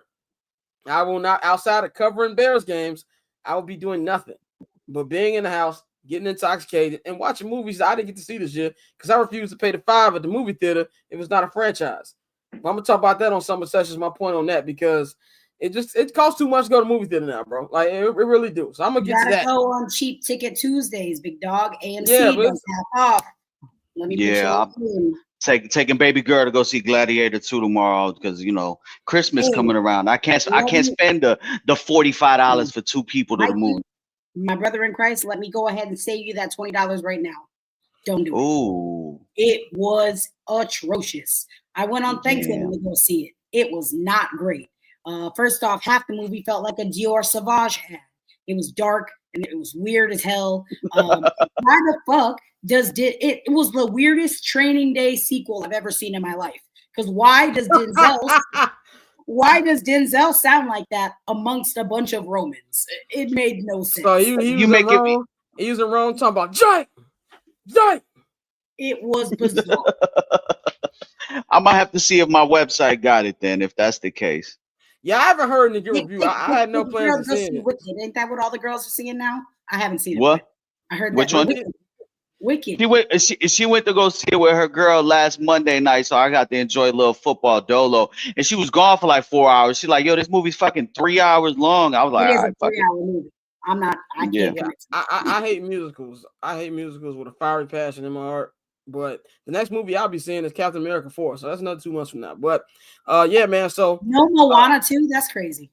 Ain't there some shit? There's some good shit I think coming out on Christmas. Ben, don't you got kids? That Bob Dylan movie. We're not doing that shit. It's them kids bad. No, I ain't that parent that goes to the movies and shit with 3 kids. Fuck that shit. We ain't gonna see no Moana.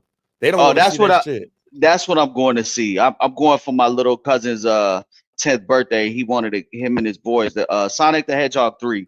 That's what I'm gonna go see with him. I'm gonna get my own popcorn. I'm gonna cut all the lights out on my 55-inch 4K TV, and I'm gonna watch Twister. Cinema, nigga. Quick the question. second one, Twisters. That shit's fire. Yeah.